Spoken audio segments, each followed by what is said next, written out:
I'm Bruce Buffer. It's time for the Anthony Gorgano Show! Live from the Xfinity studio. Well, good morning, good morning, good morning. Happy Friday to all across the Delaware Valley. It's a beautiful Friday, right? Our last Friday in August. That's it. August is down, and you know what's ahead of us. My man, Eric Delash, my boy from Xfinity, hit me up. He's like, dude, the pumpkin, fall's ready. We're so back with football and the Sixers and the Flyers. We're so back, right? Red October. This is a great time of the year. This is my favorite time of the year. From now through the holidays is my happy place. I just love this time of the year. It's the best. It really is the best. So we got you covered today. I'm excited because you're going to love it. I got two of my favorite people are with me today. And in fact, they were hanging out last night. I was supposed to be there. We had nasty storms. No power for me for a long time. All day. It was miserable yesterday. Storms were nasty in Jersey. They're horrible. So we got our friends with us today, which I'm excited to tell you about in just a moment. The Phillies open up key series tonight. Now, again, they wound up salvaging the one against Seattle. So you got the Angels. But the big thing is tonight, Andrew Painter is on the mound tonight. Now, he has looked great. He looks like he's back. I'm anxious about tonight because the Angels are a team with a high strikeout rate. You can get them. It's a perfect kind of matchup for Andrew Painter. So I'm really hoping that we get like another great start because I believe in this stuff. Like I believe all of a sudden the fastball has velocity. There's movement. And you never know how long it takes after Tommy John. And when you have that kind of surgery. So he could be back, and that could be huge, especially with all the consternation over Zach Wheeler and what's happening with Wheeler. So Phil's in Anaheim and then Arizona to conclude the West Coast trip. Eagles, big day. Like you have the final preseason game, and then Sunday is cutdown day. And it's going to be like, all right, we know they're going to keep the two projects from the International Football Association. So they're going to get that. Now, what happens to tight end? I'm going to be looking at, like, are they going to go get another tight end? I think they need one. The Packers needed a tight end badly. They signed one yesterday. So I'm curious to see, do any tight ends that could just help? Like, you're not going to get a stud, but any tight ends hit the market that can help. Just help the depth piece of it. Because, with Stowers really not ready and kind of in a red shirt situation, you're going to need somebody to catch the football. So, especially with, Lemon missing a lot of camp and the whole nine. So, we'll that's what I'm going to be looking for Sunday. And then the fringes of the roster. We'll have you covered on PHLY with all that stuff. We have a special roster cut-down show coming up on Sunday with our Eagles beat. Fran and EJ and Bo, so it'll be great. We'll keep you up to date and have you all set for that. Of course, the post game for the preseason, nobody's playing. It's just kind of let's get through it. Knock on wood, there's been no real catastrophic injuries like in other places. So that's the beauty of it. Coming up in a little bit, Mike Garafolo from ESPN and the NFL Network, and it's a Baldy Friday. So looking forward to that. But let me now introduce my co-host for today. You know them. You've seen them. You've interacted with them. I love them. They're dear friends. To my left, the great Meg Kane. And to my further left, the great T. Vita.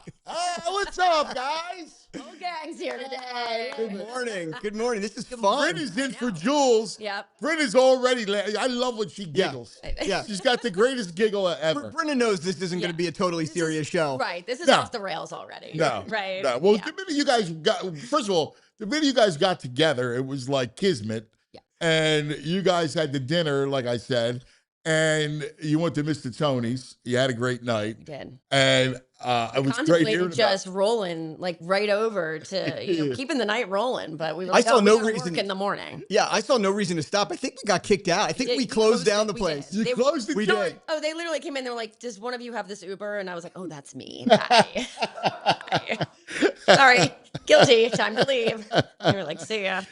Amazing place. Yes. You had a good time, Yeah, right? it was amazing. Yeah, it was fun. Like listen to you guys tell. Yeah, I missed you guys. I'm talking about FOMO. I know. I'm stuck with no power. It was miserable. Oh, we were having a great meal. Lots of Jersey peaches. Ah, that's the best, ain't it? That was an incredible appetite. I would never have guessed that would taste the way it did. Yeah. I don't even know what was on it. What was even on it? So it was a bruschetta, but with grilled Jersey peaches. Yeah. Prosciutto, balsamic drizzle, a mix of regatta and mascarpone cheese, and walnuts. Yeah, it's incredible. Incredible. Yeah. I feel like I'm Tony's- trying out to Tony's to serve. Like I would like, and also for our specials this evening, right? Like, Oh yeah, we You did a good job describing the thank you. dish. It was amazing. Yeah, they come out and they describe, well, and here's all of our specials. And May goes, so you basically have a whole nother menu alongside your menu. Right. Basically, incredible Yeah. place. Awesome. That's the artistic piece of it. Yes. Like, he's very good, and that place is a gem, Yeah. one of our Philadelphia gems. So I was excited for you guys. All right, like there's so much to go over because we're entering the best time of the year. That's right. The most wonderful time of the year. I know it is. It really is. From now through the holidays. I'm not even going to mention the S word for the first time on this show, so that's exciting, right? No, That's exciting for all your viewers. We don't have to talk about the S word. well, I noticed you have now retired the title of Queen of Soccer. Correct. All right. You said it. I know. I said it. Do you ever really retire that title? Yeah, well, she does. She's now Queen of 4 for 4. There you go. Oh. Yeah. Wow. I need to get that on a hat. We dub thee. You are. You are. Thank you. Because here's the thing. They know you were the CEO of Philly Soccer and the whole thing. And Todd knows this, you are an incredible Philadelphia sports fan, first and foremost. Like, you're sports, like you had to educate yourself in the world of soccer, which you did amazingly. But your true passion is the Eagles, the Phillies, the Flyers, the Sixers. That's right. Like, that's your passion. That is my passion. And you know it inside and out. You know all the teams. You know the people involved. That's you. That's why I love talking sports with you. Yeah. Well, I love talking sports with you guys too. It's gonna be great. She's so good that I had to sit third chair. I can't keep up with this. No. Well, purposely. Listen, if VG was here, he would be in the third chair too. Would he be in the fourth chair? Yes. Which is out there? Yes. He's in Spain. Dracula would be in the fourth chair. Eating Taco Bell in Spain. Yeah. Oh. Dude, how bad is that? He's eating Taco Bell. Yeah, in he sends Spain. me a picture of the Taco Terrible. Bell. Come on. You're in Spain. He's like, oh, there's no place open. I go, what are you talking about? It's- It's known for like the late night tapas. Well, yes. Like, what are we doing? You can't go to Spain and have Taco Bell. No. Like that. Talk about a violation. I know. Oh my God. He breaks his own name. Violations, Greg. You're the king of the violators. That's right. Yeah. I don't know how I That's an thought I ultimate dumped him that violation. name. I don't know what, you're a walking It's like violation. going to Pizza Hut in Italy. Right. Yeah. Right, exactly. Come on now. Sbarro in Times Square. Yes. What are we doing here? Yeah. Come on now. Oh man. Painter tonight. Yeah, it was funny you said, is he back? I would argue, like, was he here? Right? Right. Like, I mean, Well, to start. But I mean, was the real what we Andrew. thought that Andrew Painter would be and was in the minor in the leagues. minors. Right? I agree. I mean, I'm saying that a little bit tongue in cheek, but I definitely think, look, the return has been very strong. I think if that's who he is and he can be consistent, then this is a home run. And I think a lot of what we saw back in May and June was it was mental. There's a lot of pressure. There was a lot, there was a lot of expectation. And to your point, that is such a tough surgery. Also, rest in peace, Tommy John. who passed away this week. Yeah. But like that's a I think from the perspective of the Phillies, when we were talking about different things as we look ahead to the Red October, you've got, if Painter can step up, that's great, because I think there are real questions about Zach Wheeler at this point. And they don't necessarily balance out. Yeah. right? I think the Luzardos. No, not in the play. I'm not saying it's a wash by any not a means. wash. Right, no. But you are going You to got to get absolutely- Wheeler back. You got the beauty of this whole thing with Painter is the future. Correct. And, you know, because I think Noah has shown you enough that you feel good with him starting game 4 or whatever it is as the Agree. 4th starter, whether that's Agree. after the wild card series, he starts in game 1. Mhm. I think he's got enough confidence that he's not going to get blown up.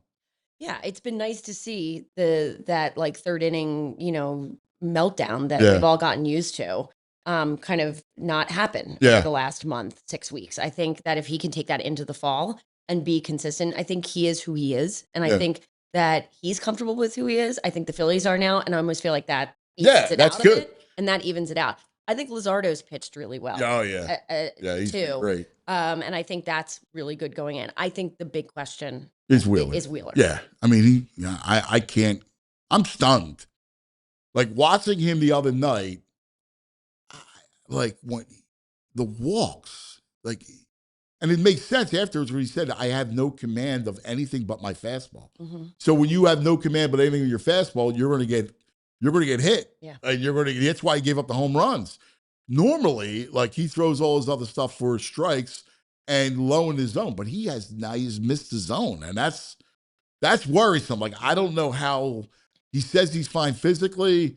I would almost like put him on the IL for 15 2 days. weeks, right? Like, just go away, get clear your head. It's a long season. It's, we're at the end of August. The baseball season goes on forever and it wears on you. It's a grind. Yeah. Yeah. I mean, I agree with resting him. I think that makes a lot of sense. I think what we need to try to do is replicate the streak we were just on prior to the Seattle series and replicate that at the end of September. Yeah. So whatever we could do right now to give him the rest, that makes a lot of sense. I mean, Painter, I think you said it, consistency is the key. I mean, he certainly he's not been around long enough to earn our trust the way Wheeler has, or even Nola has. So I'm kind of in a watch and wait mode for it all because what just happened to us over the last few weeks, we all know we would have loved that to be happening at the end of September. The interesting thing, in 22, they went through a similar hot streak at this time. Then they went into a funk going into the playoffs. It was horrific. You remember that? That was a really tough. Like, everyone was like, ooh. I mean, the beauty of 22 was we didn't see it coming. In fact, we thought early exit, you had to go on the road for the wild card, and they hadn't hit and everything else. And then there was that crazy game against the Cardinals. Game 1. I mean, that's what turned the whole thing. They were down. We were down by 4 runs. Yes. And came back in the 9th inning. Like everything was tracking toward an early exit. And you line that up with Philadelphians probably having like no expectations of that team. None. Because of how poorly they went into the playoffs in 22. And then they had kind of this magical game 1 and it turned it on. Yeah. Right. And to your point, I would much rather see them have another, I think they need to be trending well going into the playoffs. I don't know that magic happens the way it did. It did in 22 again. I think they have to be trending well. I think they have to be, in a good place. I think they have to have everybody not hitting bombs, but like just hitting enough. Yeah. And I think that is always going to be the scariest thing, right? Like you're going to get in the playoffs and then you have this team that all of a sudden is like, 14 strikeouts in a game. I know. Up and down the lineup. Now, the good thing is you have a Rise who doesn't strike out, so that will help. Except for the first week he came here and he was like, I was like, the Phillies flu. I literally was like, what is in the water? Right. He caught the Phillies flu. That's right. It was like, what? I was like, What's going on? This is not you. You know what's really interesting though? Like we have this, even I just said I'd like them to get hot at the end of September. But when I really think about it, with sports, all of our sports, you don't really have to get hot at the end. It does take one game. It takes one shootout to maybe go to the Stanley Cup Finals. Right. It takes one Field of Dreams game to turn things around and go on a little bit of a run. Right. I do love that people were like, they were abducted in the cornfields of Iowa and came out a new team. Children of the Corn. Children of the Corn, baby. That's it, man. That's right. Malachi. You love it. I love it. Somewhere Ray Kinsella was like, yes. Yes. So what do you make of Sunday cut day? And as the preseason dwindles, We didn't see the starters, and they've been consistent. Look, the one thing about them is they've been healthy, knock on wood, for over this past run. So, who might argue that, you needed to see it, even though the offense needs work. Absolutely. I think the biggest question, and I don't want to jump ahead, but like, what is this offense? I mean, I think that's the biggest challenge. I mean, it's like, what is this offense? And God forbid, this is the only thing I feel that I can take away from the preseason is, God forbid, something happens to Jalen Hurts. Right. Because I have the Tanner McKee versus Andy Dalton. Like, that is. I think it's going to be McKee as the second. back. Yeah, I agree. Dalton can't be the. No, he can't. No. Like, if God forbid something everybody happened to loves Jalen a for a ginger, game but or Jesus. two, right? Like, no, he's ginger. He's certainly not Ginger Jesus. No. Nope. No, let's retire that one. We retired. Yeah. We've already done that. Yeah. Been there, done that. I'm a little worried about all of our backups, to be honest. Like, I think but doesn't every football team sit and think that this time of the year? Like, our main guys have to be healthy. Otherwise, that's the game. Right. That's the game. Right. But all that said, I mean, it's going to be interesting to see, like what you said about the offense is how's it work? The good thing is you can run. I think you'll be able to run the ball. Yeah. Yes. And you run the ball, that will help the passing game. And, we just can't freak out if Jalen throws a few interceptions. Like, that's going to be the cost of doing business with this offense. And you're going to get return with big plays down the field. That's right. The thing is that even, I was reading an article or listening to something earlier, everything blends together at this point, but, talking about the fact that, all of the best quarterbacks, right? They had like 10, 11, 12 interceptions. Like, because they passed the ball. Right. You're going to throw it, and you're going to throw it over the middle. Right. You're not just going to, remember, how many throws, like you close your eyes in your mind's eye, how many times you see A.J. Brown on the sidelines? Yeah. Right. Where, like, that ball's not going to get picked off. Right. Either A.J.'s going to come down with a catch or it's going to be out of bounds. Correct. Like, that's it. But you got to there's risk-reward factors here. Right. And I think that they build a construct, right? And this is what I think is going to be interesting about Mannion, because I think in some respects, this might be what the work of Sean Mannion had to do, is to like undo the training, to undo the natural tendency of Jalen Hurts to be like, I'm going to protect the ball at all costs, right? Because like, that's not that offense. No. Right? That isn't it. And so when everybody has said like his success is because he doesn't turn over the ball, right? And like everything is led to, well, the reason that Jalen is good or, quality is because he doesn't turn the ball over. That also takes away any of the potential for the big play, the magic, for him to scramble and throw it. And he's gotten to a place where I think he got in his mind, like, the only thing I have to do is protect the ball. And then he's getting creamed, right? Like, it's not a way to play. Listen, I get it. Like, I think 2 years ago was an anomaly, right? Like, you don't usually have that. We had never seen a big play run game before, right? Never. I mean, that was in the NFL. Like, I remember guys taking it to the house, but not with that proclivity, right? Not with that dominance in the run game. Like, I mean, Barkley was unbelievable. The line was incredible. Yeah. That was the anomaly. Like, you're not going to replicate that. I think the run game will be much better this year. But, like, take the handcuffs off. Let them go, man. Let this offense roll. Play action.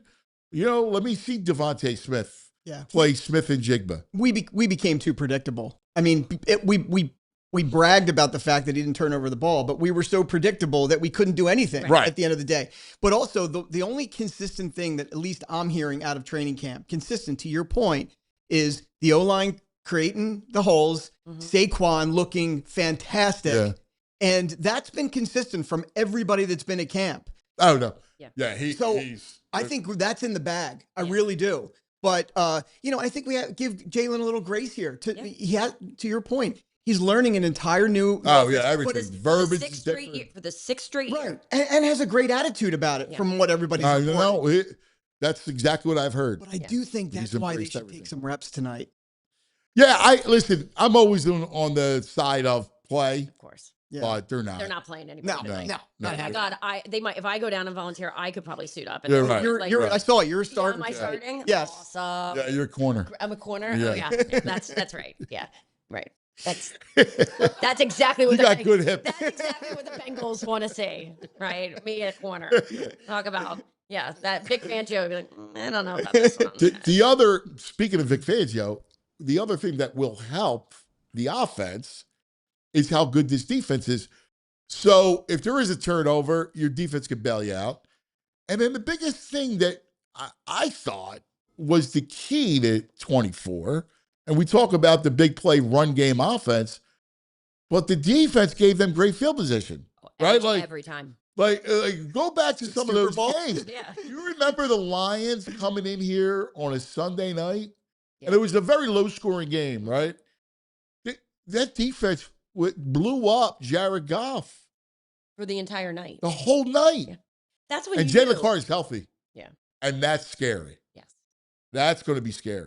I think that when it's really hard, right? Like when you said like we're like let's go through the schedule. Like it's really hard to look at the schedule right now and to be like, some of these are toss-ups, right? Yeah. Of course. But I do think if the defense is as good as we think they are and can be, I do think that will be to the benefit of the offense no matter what. Right. And that was a really big part of 24. Yeah. Yeah. Calms it all down. It does. Calms it all down. It does. Yeah.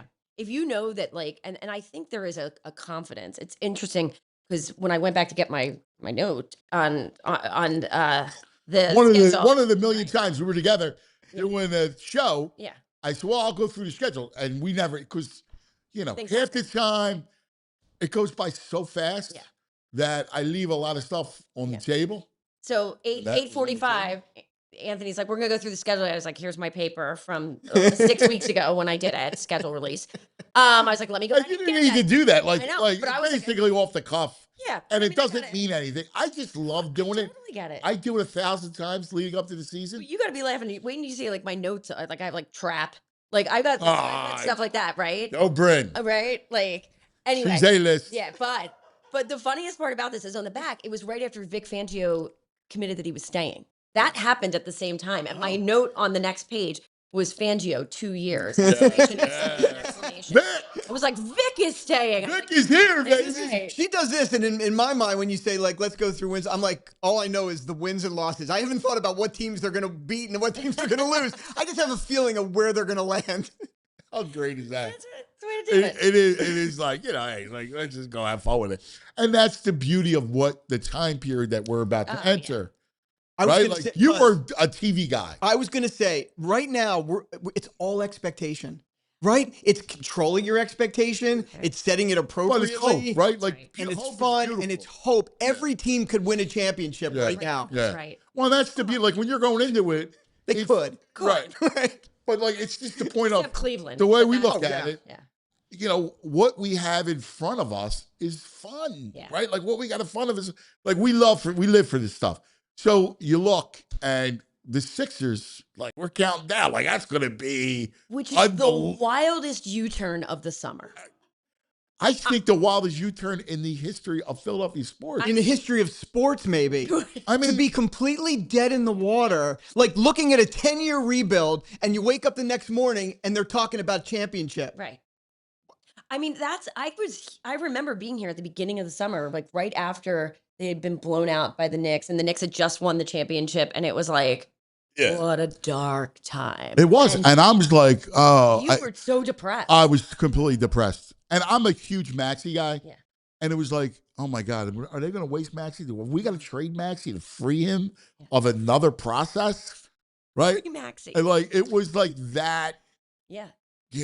and all of a sudden, And like in 34 days, Mike Yancey was like, we're going to trade for Jalen, like Jalen Brown. And then, oh, by the way, we're in the LeBron sweepstakes. yeah, it's crazy. And then let's And keep then- adding to the bench. Right. And then you see the bench players who were like coming in like under the radar. And then and then all of a sudden it's like, Yeah, it's crazy. LeBron signing here. It's Oh. crazy.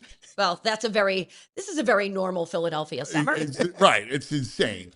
Speaking of great Philadelphia guys, coming up, Mikey G, my main man. There's nobody better at covering the NFL than Mike Garafolo. I can't tell you how proud I am of him and how he dominates that league. It's so great. So we're talking to Mikey G coming up, but first, how about a word from our friends? Let's talk about the PARX Sportsbook online casino app. It's there. Week 0 is college football's back. I can't wait for it. And don't forget, join the fun tonight. Launch and game watch party. Chickies and Pete's. That's it. They're the official sports book of Chickies and Pete's is the PARX app. Voted #1 sports bar, of course, Chickies and Pete's. And with week 0, it's perfect to get your futures in. If you go to the Irish, $25 on the Irish to win it all. Pays $137.50. The favorites, Ohio State, 25 brings back $150. And have some fun with the app all year long. PARX brings you the casino too, right at your fingertips. New customers get up to $500 bonus back, plus 250 spins on the hot slot game Sahara Riches Collect the Max. The PARX online sportsbook casino app. There's always another way to win. You got to be 21. BetParx.com has all the details in PA, New Jersey, Michigan, Maryland. If you have a gambling problem, call 1-800-GAMBLER. Now let's talk about Xfinity and the Xfinity. I think Meg all the time. 5-year price guarantee. What if you can keep the same price for that incredible internet for 5 whole years? That's the Xfinity 5. I had the storms yesterday. The internet was all of a sudden came on almost before the power. Power came back and the internet came back. They are just tremendous. It's got a 6th sense. It fixes problems before you even notice them. All your devices work in perfect harmony, and you get it for 5 whole years. The best part, no annual contracts, no hidden fees. Xfinity's best equipment included. Take it from me, a lot changes in 5 years, all right? Championships are won, and all of a sudden the Sixers are back, right? Who thinks? Lock in your price and unlock the possibilities with Xfinity. Learn more at Xfinity.com. Xfinity. Imagine that. Select plans only. Restrictions apply. That's right. Imagine that. Now joining us on the Xfinity mobile call-in line, the great Mike Garafolo.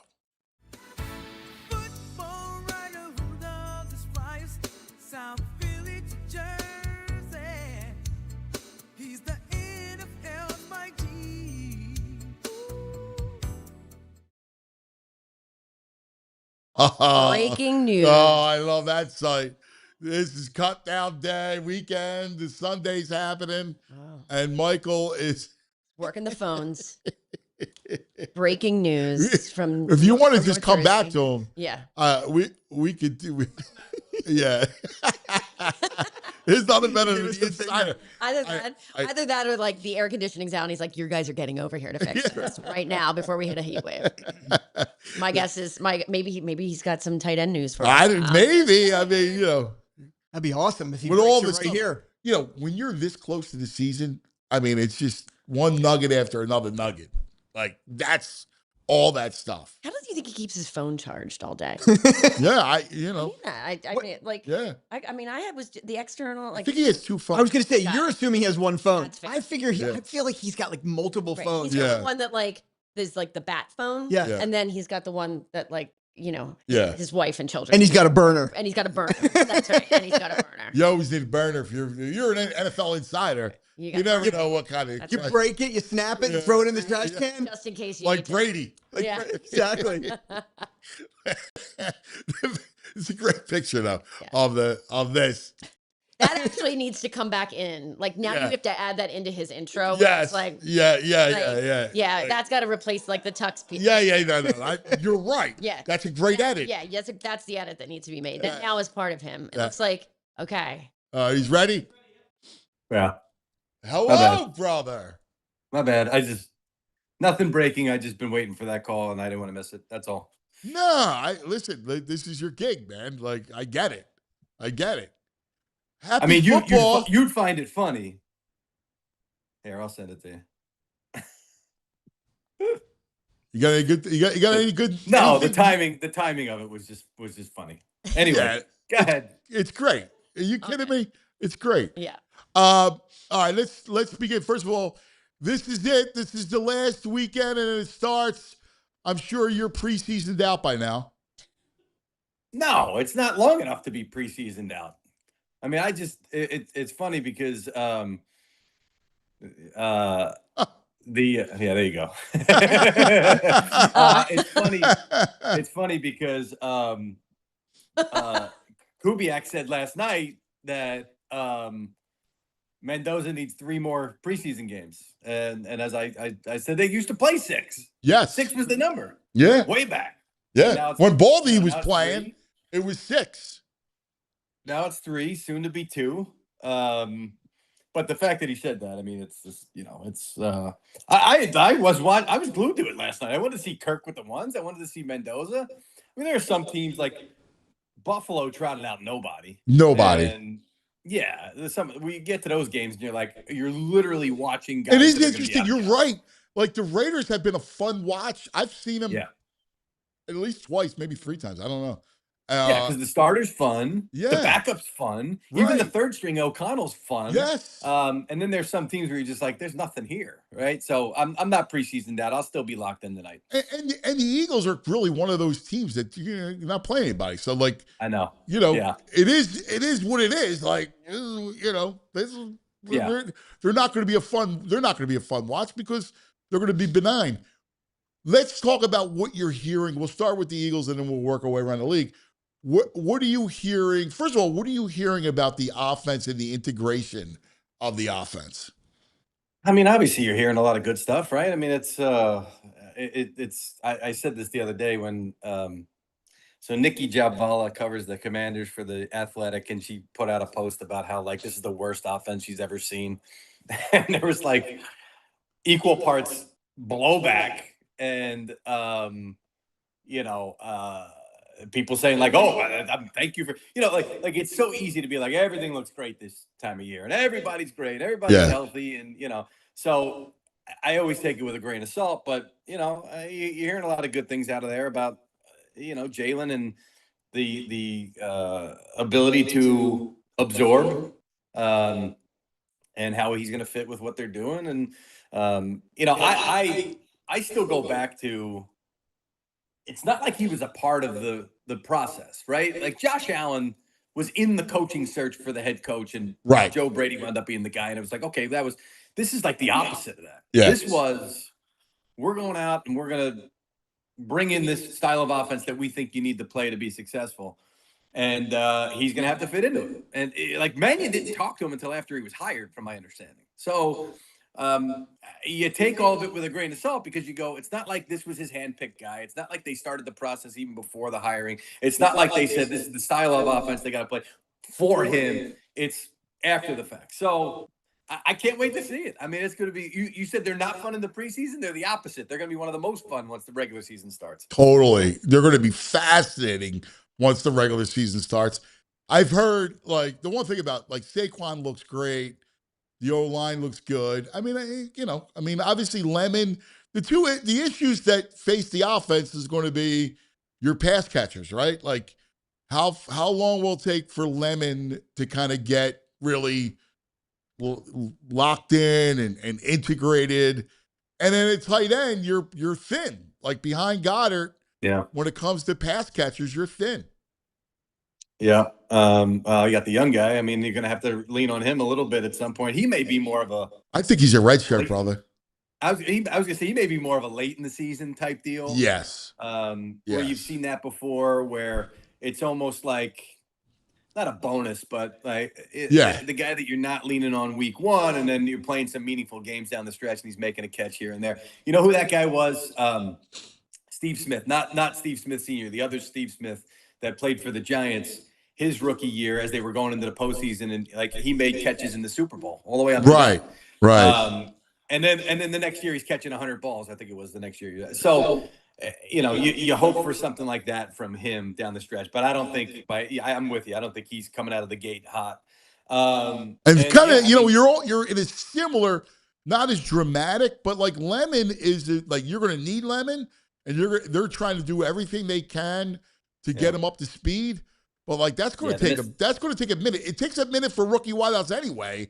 So this is going to take the missed reps were disappointing. Well, especially because like you wanted him to get those reps and that chemistry with Jalen as Jalen comes along too as well. So it's a big thing. We'll see. We'll see what he winds up doing. Now the defense is could be really special. Like I know inside they're talking about it. Like the coach, and you know this better than anybody, when the coaches go, oh man, like we got a chance to be really, really good. Like when they're like kind of giddy about it, that means it's legit. Yeah, it's yeah. Plus the flexibility they have on the back end too, to sort of give you different looks week to week, series to series too. And the fact that you got guys getting home up front is going to be a big part of it. So, I mean, they seem like they have been creating chaos down there for the offense in training camp, which, I at one point is this stunting the growth of the offense? It's like, no, it's not as bad as it looks. Like the offense is going to kind of skew it toward, from the outside, looks like they're dominating, but we're getting some stuff done. And listen, I mean, it's a style of defense you're going to see throughout the season. And if you start to see where your problem areas are, or some of the looks that you're getting, it's good for those guys to see it, even if it's not resulting in a good play in August. It'll be something that comes back maybe in September, October. So that's the hope if you're on the offensive side. So back to tight end real quick. Is there anybody that's got a plethora of tight ends? Like, I know everybody talks about Michael Mayer, and is that a possibility of a trade? I know the Packers were desperate for a tight end because they've been banged up at that spot. They just signed. They just signed somebody. Jonnu Smith. Yeah. Yesterday they signed Jonnu Smith. Do you see any movement in that spot? It's tough because one of the teams that was really deep was New Orleans, and they lost a guy for the year, and the rookie Delp's got a hamstring injury. So it doesn't sound like it's serious, but they want to make sure that they manage that. So a lot of these teams are banged up, and there's positions like I could see. There'll probably be one or two defensive tackle trades coming up. You may see a backup offensive tackle get moved. The Eagles are deep there. Howie's always looking for value, so maybe you see a little bit of that. But no, I don't. The teams that have the depth at tight end are needing it and holding on to it from what I've been hearing. Yeah. Do you sense any big names, any position like that could shake free? No, you know what? It's always it's like who's going to get cut. I know. It's not usually that big of a name or a deal. It's usually the only thing you'll get is maybe you'll get a trade. Like you said, you'll get a trade here and there. And I feel like we've actually the Rams just did one, but Tutu Atwell, but the player for player trades, have been kind of thin this year. The Eagles usually do at least one. I'm shocked that they haven't done one there. So it's not that Howie's not looking for it, but it's not. Cut down day is one of the more overblown things. I mean, there's a lot of news and there's some names here and there, but and they moved it to Sunday again, which kills me. They had it for a couple of years in the middle of the week, which was great. Now they're trying to ruin another weekend. I know. I don't get why you do it on Sunday and not Monday. You got plenty of time too. Exactly. You got a whole next week's a dead week. Yeah. So you have a dead week, like with Labor Day being late. I don't know why you got to do it on a Sunday. I don't know why they're doing it. It's my daughter's got a School of Rock concert thing on, like right around so I'm like, what am I gonna do? Oh my God! I'm gonna be tied up during cut down day. I'll live. There's the dirty looks are coming. The dirty looks. No, I'm just like I told Ian. He took last weekend off. I covered last weekend. I'm like, you know what? I don't think I'm going to be sitting by the home cam on Sunday at 4:00. So sorry. I don't even know that we're supposed to be. Nobody said anything. Right. I would say, Mike, I think they should set you guys all up at like a pool, like just like live looking at like Garafolo, and you just like laying on like a cabana. Like a cabana. Yeah, cabana. Like cut down day. Cut down cabana. That's what. That's genius. Yeah, right. Cut down cabana. That's what they should do. Somebody owns a PR agency there you here. Go. Right. I'm just saying, that'd be a fun way to do it. Mikey Garrett, let's go to the cut down cabana. That's right. Mike's got the sunglasses on. That's right. He's got a margarita. Maybe get sponsored by Surfside, right? Hey. Make that happen. I was going to say the cut downs would get even funnier. I hear you workshopping it. Let's make it a reality. All right. I'll be in touch, Mike. All right, let's go around the league real quick. And what are you hearing? Let's start in the division with the division guys. So Washington, how bad a shape is Washington right now? Well, they're back. It's funny. I was talking about that Nicky post where it's like the offensive line was inoperable, and I talked to people down there. Like, we were missing 3 starters, Right. and I said, well, yeah, of the 3, one of them was Tunsil, and he's not coming back. Right. So they signed DJ Humphries, which is that's not bad. That's like what you try to do in that spot. But the other 2 are coming back: Allegretti, the center, and Sam Cosmi. Will they be ready for the opener? Who? The Cosmi. Will they? That's what it sounded like, but I don't know that for sure. So don't hold me to that. Because they're playing the Eagles. I'm like, why are you asking me that? Yeah. Which I had that game and they took me off that game. Ah. I'm going to be in Indianapolis. I got Colts Ravens week 1. So good game. Good. I don't mind. Listen, I've covered a lot of Philly Washington games when they say, hey, you're going to Indy. I'm like, oh, that's different. That's good. Yeah. That's nice. Yeah, so it's I know you're not sold, Ant, and I'm like I said, this time of year it's always, especially when you're talking to the teams, everything's great, and you go down there and you hear a lot of great things, and Jaden this and Jaden that, and David Blau is going to be that's the hardest part is I'm trying to figure out who the geniuses are of this new batch. Yes, right. And there's a lot of them. Carolina, you got Mannion. You've got David Blau. I'm missing another guy that just took over. So like, there's going to be a stud, and then there's going to be the guy that gets 5. You got the kid from Chicago. Declan Doyle. Doyle, yeah. Which we've heard a lot of great things about Declan Doyle. Yeah. But before I've heard a lot of great things about guys, and the next thing you know, Bobby Slowick is still trying to find his way as offensive coordinator now in Miami. So you can't always brand these guys geniuses based on what you're hearing. So we'll see. I mean, Blau, he's smart, energetic, everything. He's touched the Ben Johnson tree. He's got a little bit of the Shanahan Kubiak. So I'll be curious to see what happens. But if they're a little sluggish to start, would not surprise me. Yeah, you're right. I'm not sold. I just look at their roster, and the roster just doesn't do anything for me. Well, the point that I was making in return when we did talk about this on the air was like, you're missing 3 guys in the offensive line. They're like, oh, relax, because these guys will be back. And okay, but you also sold me on the idea of this being a deeper team than it was the year before. And you worked in the spring at minicamp.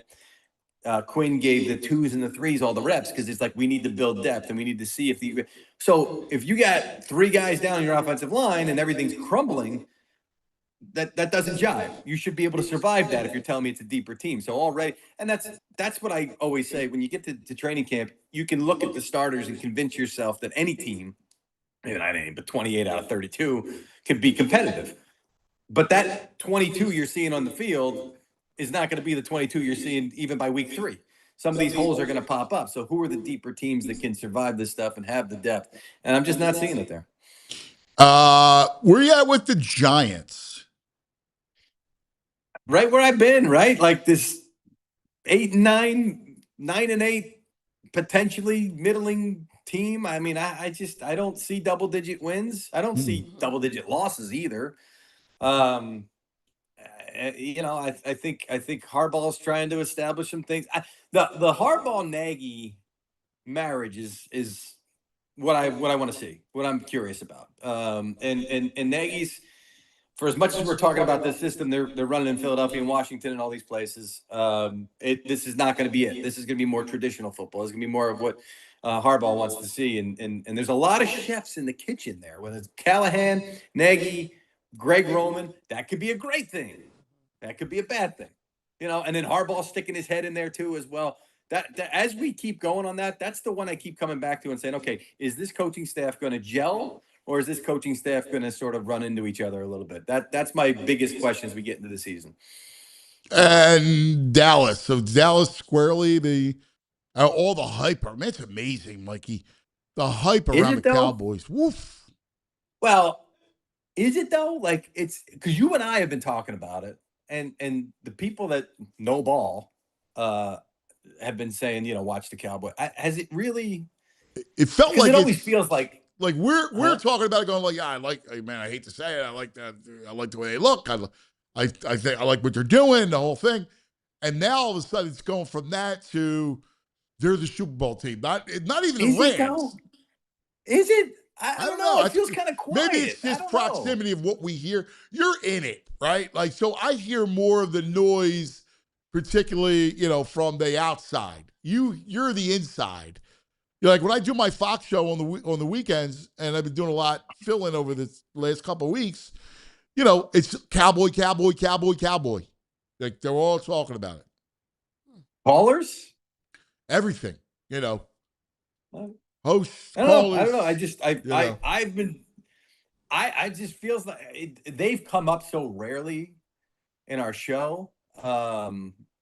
It's been, again, I feel like it's been quiet. I've said, like, as much as the Cowboys could ever be a sleeper, I feel like they're a sleeper. But, prediction, it's going to be prediction time soon for a lot of shows and a lot of websites. So I think that's when you start to really feel like what's the noise surrounding teams. So, maybe the Cowboys will be the sexy one, and then I'll have to back off it because then it's not, you don't feel smart anymore, right? Right.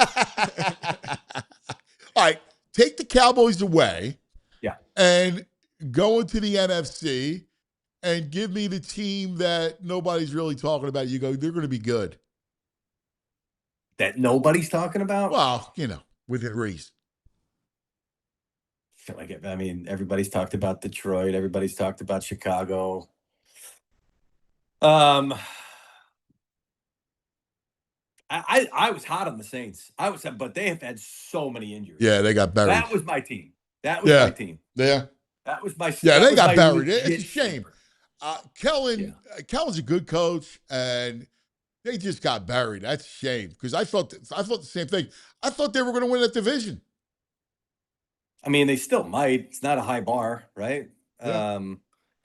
Maybe, you know what? Maybe it's got to be Tampa. But maybe Tampa would be the team. But the problem is, like, so they win their division. Maybe they host they got a playoff game, and maybe they go somewhere and give. They're gonna win the NFC though. Like, no. There's no any team that I tell you is gonna win the NFC. Yeah. Is a team that we've been talking. Right. No, it's Rams, Eagles, yeah. Cowboys, Lions, Bears. You'd have to go. It's the 49ers even, right? Like, I still like the Niners. I was gonna say, Mike, with like all of the off the field issues that the 49ers have faced this summer and are facing, like, one, is there a potential that they're getting sold? Or, like, I know that there's been some rumors swirling around that. And then two, like, can they, like, what is the timeline for, Kyle Shanahan to come back? Right? From I know he's not making it to week 1, right?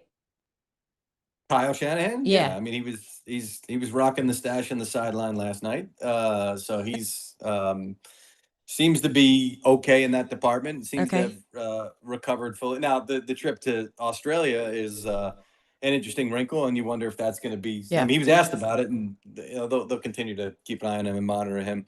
There's a lot going on in San Francisco.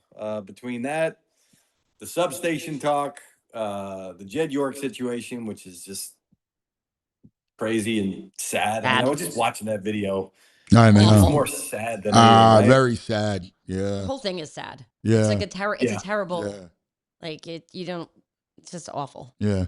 Yeah. And that's not to say like, oh, how about this thing that happened to him, right? Like he actively participated. Totally. But you find out afterward there'd already been a filing for divorce, and there's it's a tough situation. And I've had this conversation with my wife, and I were talking about it. I said, well, okay, so how do you come back from this? Like, you got two options. Your life is over, or you find a way back. How do you come back? Like, what do you do? What do you do in that situation? I know Jed.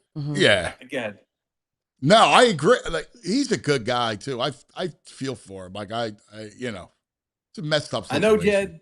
I've talked to Jed plenty over the years. I've interviewed Jed. I've spent some time with Jed. I don't know the totality of what's happening there, but I hope this is not. Yeah, it's awful. I hope he comes back from this. Yeah. I feel you on it. All right. What will you be following this weekend? Like, give me your Mikey G NFL Insider. What stories are you going to be following this weekend? Cut down day, you mean? Just, with all the teams and the biggest stories that you're going to be tracking.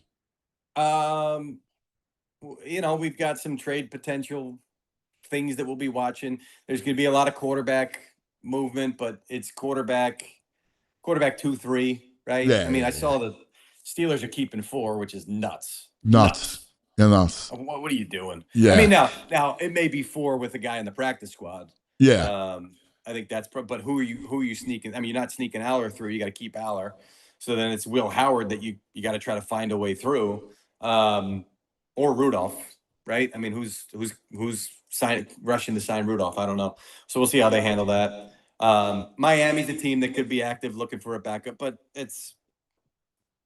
what's that do for you? How big's their O-line? Miami's O-line is they're going to struggle. It's brutal. Everybody's talking about Willis. They're not going to be able to protect them. Yeah. No, Miami, they're in a world of hurt down there. Arizona's got a little more talent though. Miami's like bereft of talent. There ain't nothing there. The problem with Arizona is they're playing in their division, so they're going to get whacked around that way. Gervon Dexter is a defensive tackle that could get moved. He could get traded. Who else are we missing here? There's another relatively decent. So there's some trades. I mean, nothing earth-shattering, I don't think. But why the Rams go back to Atwell? Just I don't know. Good question. I don't know. Yeah. They just more the merrier, right? It's amazing that team. A zillion tight ends, receivers. They just just line them up one after the other. I mean, Puka had a little injury there during training camp, and so it's like, well, you got the chance to add depth at the position, and you do that, right? Yeah, go for it. All right, brother. Listen, enjoy a Sunday with your angel. All right, enjoy that. We'll be good. You'll be fine. Be good. We love you, and we'll get ready for the season. Can't wait, brother. I'm fired up. Let's go. All those countdowns, 100 days to go, 50 days to now it's sort of starting to feel like a reality. So let's get there. How's the integration been? It seems pretty good. Good. Yeah. Good. Yeah. Right, good. God bless. Once we get into the season, we'll see what the full flow is going to be, but it's been great. Proud of you. We love you. Thanks, Mikey. Been great. Mike Garafolo. There he is. Mike Garafolo. Like that. Got to do the one finger up. Yeah. Yeah. Hey. Listen. Yeah. This is what it is. This is the new Mike Garafolo. I love it. All right. Let's take a quick TO. Come back. We have Baldy coming up. But also, I do want to start going through the schedule. And then we have this Daily 5 because there's a Flyers question that I'm dying for you. Let's go. All right. Like the headline, like how are we going to watch each of the teams? Like what's the first thing? What's the headline that's front lobe? All right. So I want to do that. But first, a word from our friends. Hey, if you've been waiting for the right time to upgrade your home, this is it. Ashley's Labor Day sale is happening right now with some of the lowest prices of the season. You'll find hot buys for every room starting at just $4.99, plus find savings up to $1,000 store-wide, and with 0% interest for 60 months, and buy now, pay later financing. How about that? It's never been easier to bring your home the furniture you've been eyeing. Don't wait. Shop Ashley's Labor Day sale in-store or online, or take advantage of these incredible savings while they last. For the past 30 years, Golden Nugget Jewelers has operated out of the very same location in the heart of Philadelphia. Customers from across Pennsylvania, New Jersey, even Baltimore, New York City have come to Golden Nugget Jewelers to find that perfect engagement ring, wedding band, or gift. Their staff is highly trained and dedicated to providing a personalized experience. I've gone there a couple of times. I had to replace a diamond in a ring. I had to get a necklace. They're not pushy. The staff is super informative. It's just a great shopping experience. They have a vast selection of engagement rings and wedding bands, along with high-end watches, fashion jewelry, sparkling diamond necklaces, bracelets, earrings, and everything else you could think of. You receive a final cleaning and written appraisal with every engagement ring purchase. And Golden Nugget Jewelers, they're family owned. They've been operating since 1987, right there on Chestnut Street at 8th in downtown Philadelphia. You deserve an expert, and you deserve the best price.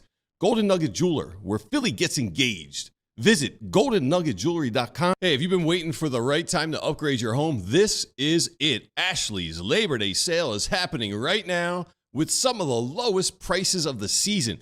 You'll find hot buys for every room starting at just $499, plus find savings up to $1,000 store-wide, and with 0% interest for 60 months, and buy now, pay later financing. How about that? It's never been easier to bring your home the furniture you've been eyeing. Don't wait. Shop Ashley's Labor Day sale in-store or online, or take advantage of these incredible savings while they last. Welcome back. The chat is getting me, right? So my boy Eddie Wright said,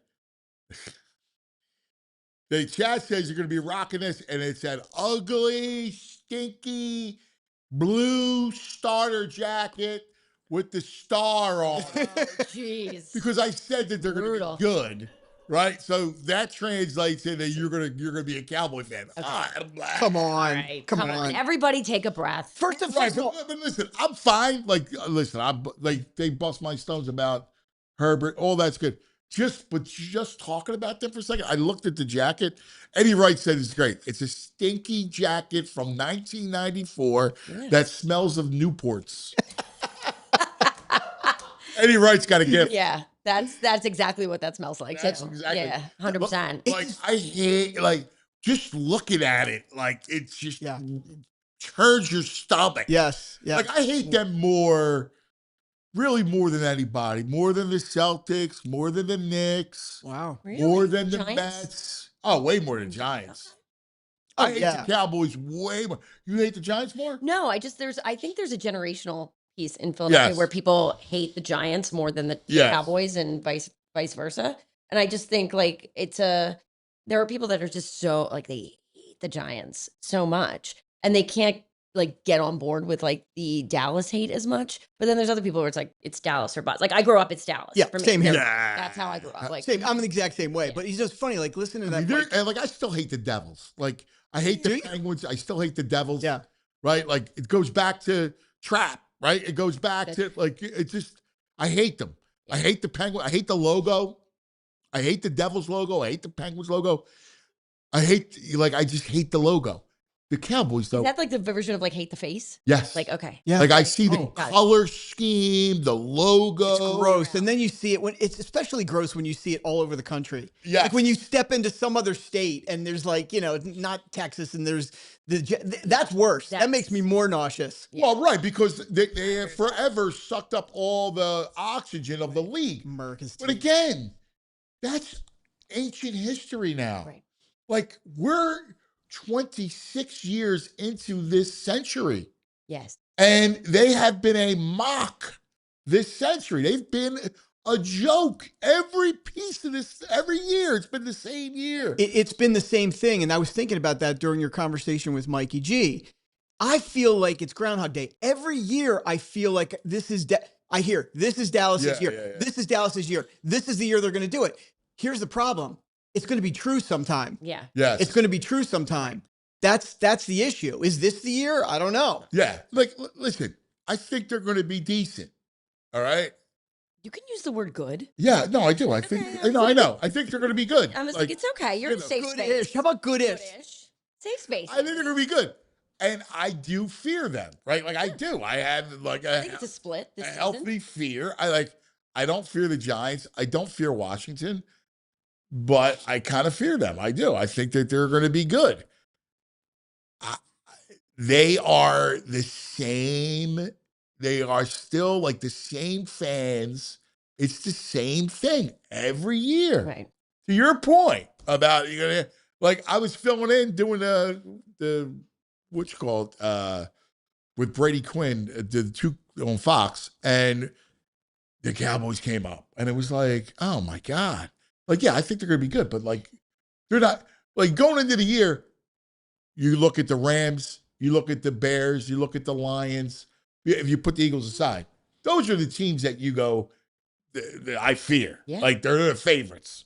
Those three, yeah. Yeah, I think when I think of fear, yeah, I don't fear them either, but I also know that they're going to be good games. Yeah. Like we go down the list. I don't know that any of them are in the bag, to be honest, in Right. the NFC. So, and in a way, I kind of like that. Mm-hmm. Iron sharpens iron type thing. I think it's really important for the Eagles to go through that gauntlet, to go anywhere. Yeah. Yeah. So I'm okay when they're good. Yeah. No, I feel you. Brent, I just let me keep know what always bowl going it's in. back to like there's three letters, like VHS, right? Like their last Super Bowl is on a VHS. Yeah. So like when that changes, then that And the kids I today gotta- don't even know what that is. Yeah. No, correct. exactly. I got a friend of mine, Mario. All right. Mario, the Cowboy fan. Like, if I told you, and he's one of these thorns. He's always a breaking stones. so raspberry seed in your Always busting stones. I mean, going back to years. Like, one of my first jobs was, I was in college and I was working at Midway Airlines loading bags, right? I was a rant rat, right? I'd load the bags from the cart into the plane and the belly of the aircraft and Midway. the bag belt. Yes, it was Midway. defunct Midway Air. That's Rest in it. peace, Midway Airlines. Wow. Okay. And I got Mario a job. Mario was a Johnson's Field rat. And on 19th and Johnson, which is near where Mikey G, right? Mike grew up right across from the park. So the second day into his job, he calls out sick. I got stomach problems. I'm like, dude, what are you kidding me? What, like stomach problem? Like, I just get you the job. You can't call out second day. Yeah. Like that's a stone violation. Yes. Anyway, it stems all the way back from that. And he's a rabid Cowboy fan. And it kills me. And I'm like, and he just breaks stones every year. Oh, because the Eagles hadn't won for so long. Right. Up until 2018, it was every meme, every shot. Like, he was one of those creeps. How about now? He's still a creep. There was a point where he Why are was you going still to try. friends? Like, explain to me, like, where we're we're not. Oh, Let's- okay. Let's go. We got Mario live. Let's go to I Mario. was like, do we Mario call in? No, I mean, he's one of those kids that you grew up with, type of thing. And he was a Johnson's Field kid, right? Like, so. So I got him a job. Well, he's just like, whatever. He's to this day, there was a point where he was going to try to jump ship and become an Eagles fan because his wife and daughter are huge Eagles fans. I'm like, no, can't do that. Look, we have to vote on that. Congratulations. Like, you married well.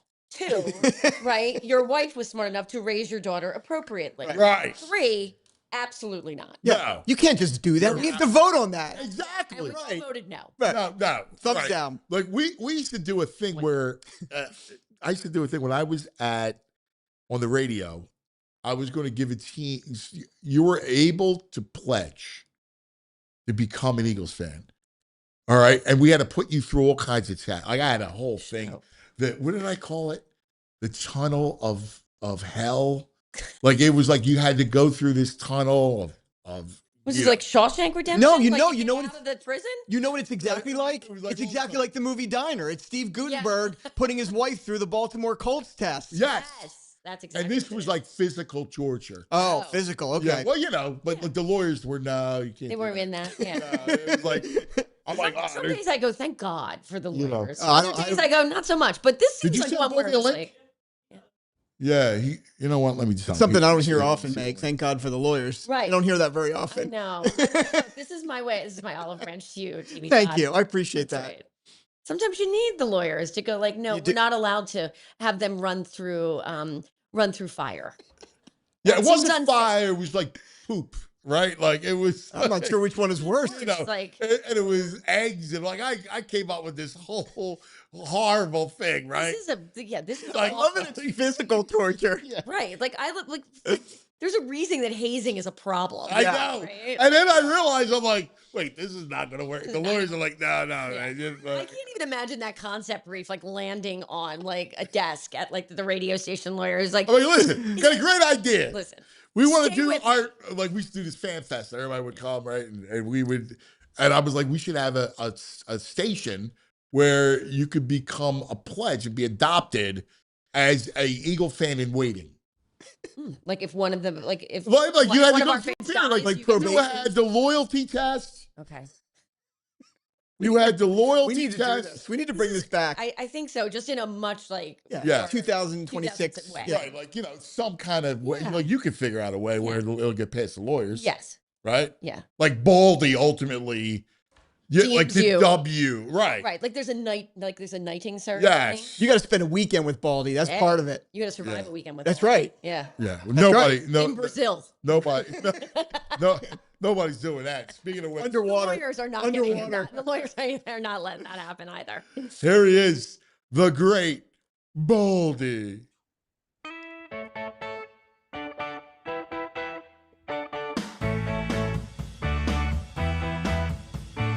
Baldy, Baldy. Oh, let's talk some football. Ay, Baldy, Baldy. Oh, he likes meats and football. Oh, Baldy. Yeah! Morning, cuz. Let's go. Let's go. I mean, what else is there to do? You got me stuff. fired up. Wait, let me go to one of my Baldy texts. And Okay. Baldy texts me, getting close, cuz. Well, I go through the wall. Nobody Yeah. lets me go through the wall like you do. Yeah, well, I mean, there's nothing like the start of the football season. Honestly, there's nothing like it. Like, you know what it is? You don't even have to know what day it is, what month it is. You can just feel it. You can feel it in the air. You can feel it when you wake up in the morning. You just know it's here. It's here. Like it's no, and you know, we get on this freight train. There's no stopping it. No. Like once it goes, it's just every day. There's something. There's news. There's stories. There's upsets. There's like it's the greatest reality TV show ever created. It really is. And like I think like you and I have always been this way, but I feel like the rest of the country now is just like us. Like there is this thirst that's been happening all summer for it. Like I saw it everywhere I went. I saw it everywhere. I was in this Holiday Inn Express in Green Bay, Wisconsin. It's nothing but little Packer fans, like 6 years old. Like their vacation is going to watch the Packers practice. Now that's Green Bay, but it was like that in St. Joseph's, Missouri. Yeah. It was like that in Jacksonville for the scrimmage the other day. Like and then we're good friends with Vince and travel and all. Like every fan base is traveling. Yeah. It's cool to do that now. It used to be Yeah. Eagles, Steelers. There was a couple fan bases that traveled. Dolphin fans never traveled, but they do now. Yeah. It's like that's the thing to do. Get on a weekend, maybe get a college game and an NFL game, but let's just pick some games and let's just go. We got these international games. People are getting on these flights and going to Melbourne, Australia to go watch this stuff. It's like, there was probably a period, maybe 10 or 15 years ago, where we go, have we reached the saturation point? Right? I mean, is it anywhere in sight? I don't feel it. No, I don't. I think it just became, we crave, I believe, you're a student of human behavior. You were interested by it, like as I am. And I think we all crave to be together. Like we crave to be part of the group, part of a group, being together. And I think like we don't watch TV. We have TV time with us. We don't watch TV together. Like the days of, the Sunday night HBO are over. Yeah. What we do watch together is sports and primarily football. Like the whole country's watching Sunday night. The whole country's watching Monday night. And whether it's No, it's your true. team or fantasy It's or whatever true. it is, doesn't matter. We need that. We need that social interaction that has been disrupted by the whole social media world. Yeah. And we have to get out of that. And for a 3-hour period during these games, we do get out of it to a degree. Yeah. And so I do think there's a real cultural phenomenon that is, it has, that is needed. It's really needed. And, this is that time of the year. The tailgating is huge. It's very important. Remember this summer, before the World Cup started, they were saying there's going to be no tailgating at Lincoln Financial Field. I'm like, what? Remember, we laughed at it. We go, there's no way. I don't care what FIFA can do. They can't stop Philly fans from tailgating. It's impossible.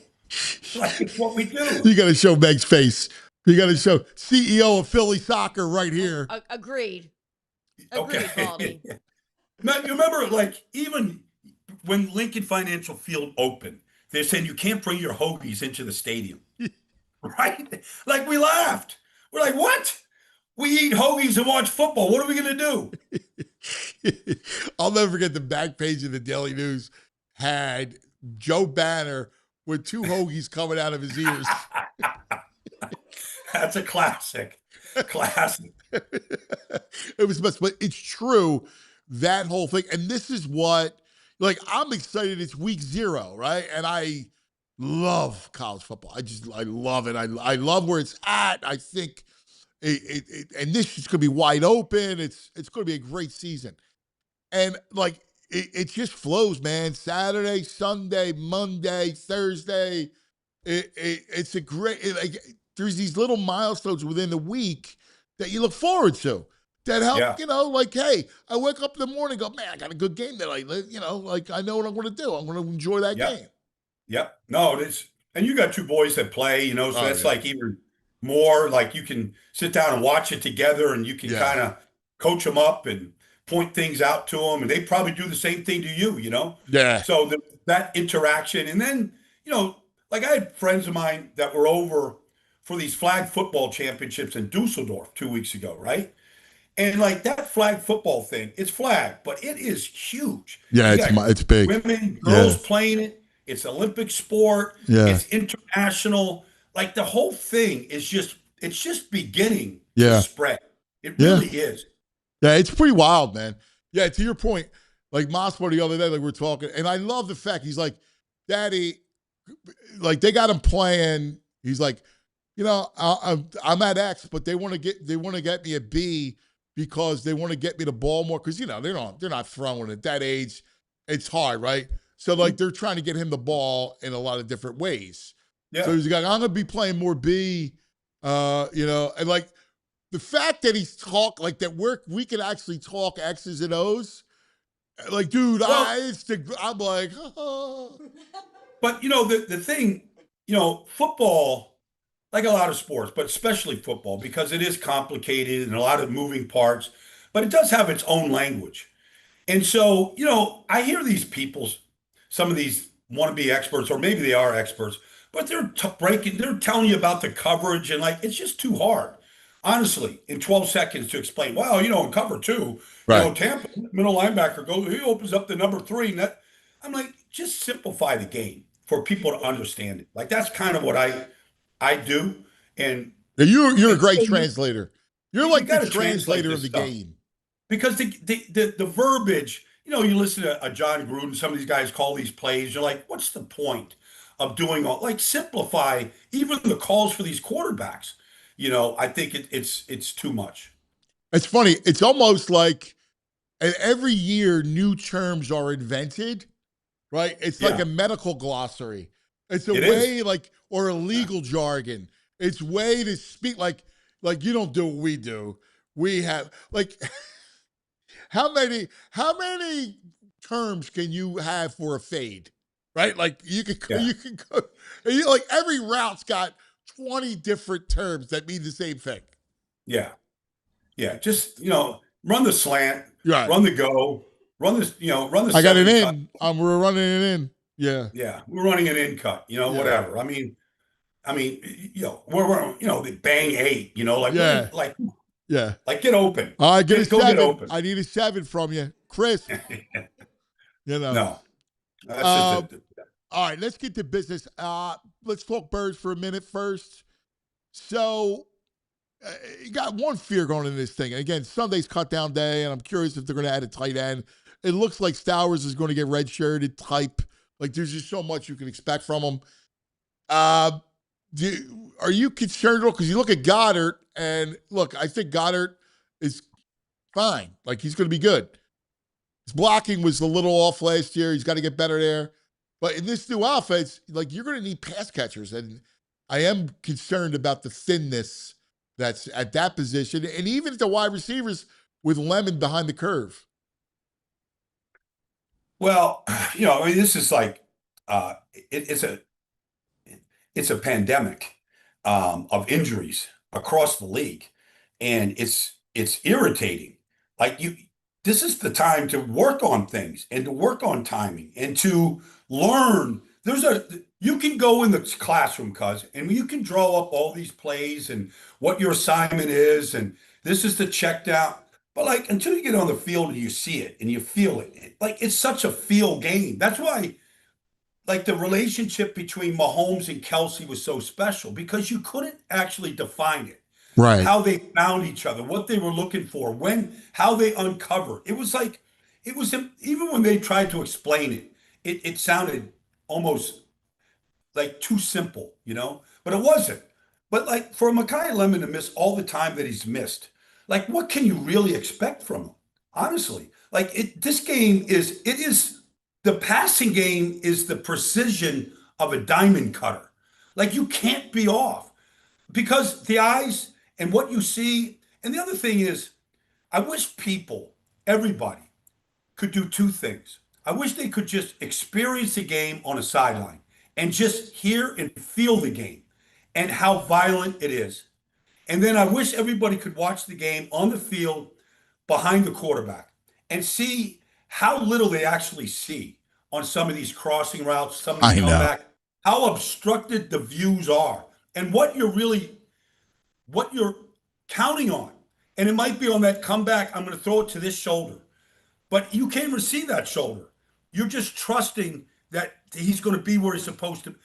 I'm just explaining some of the things that I remember when Troy Aikman came to Dallas, and we were practicing out at Valley Ranch, and I just left, but I was going back there to work out some.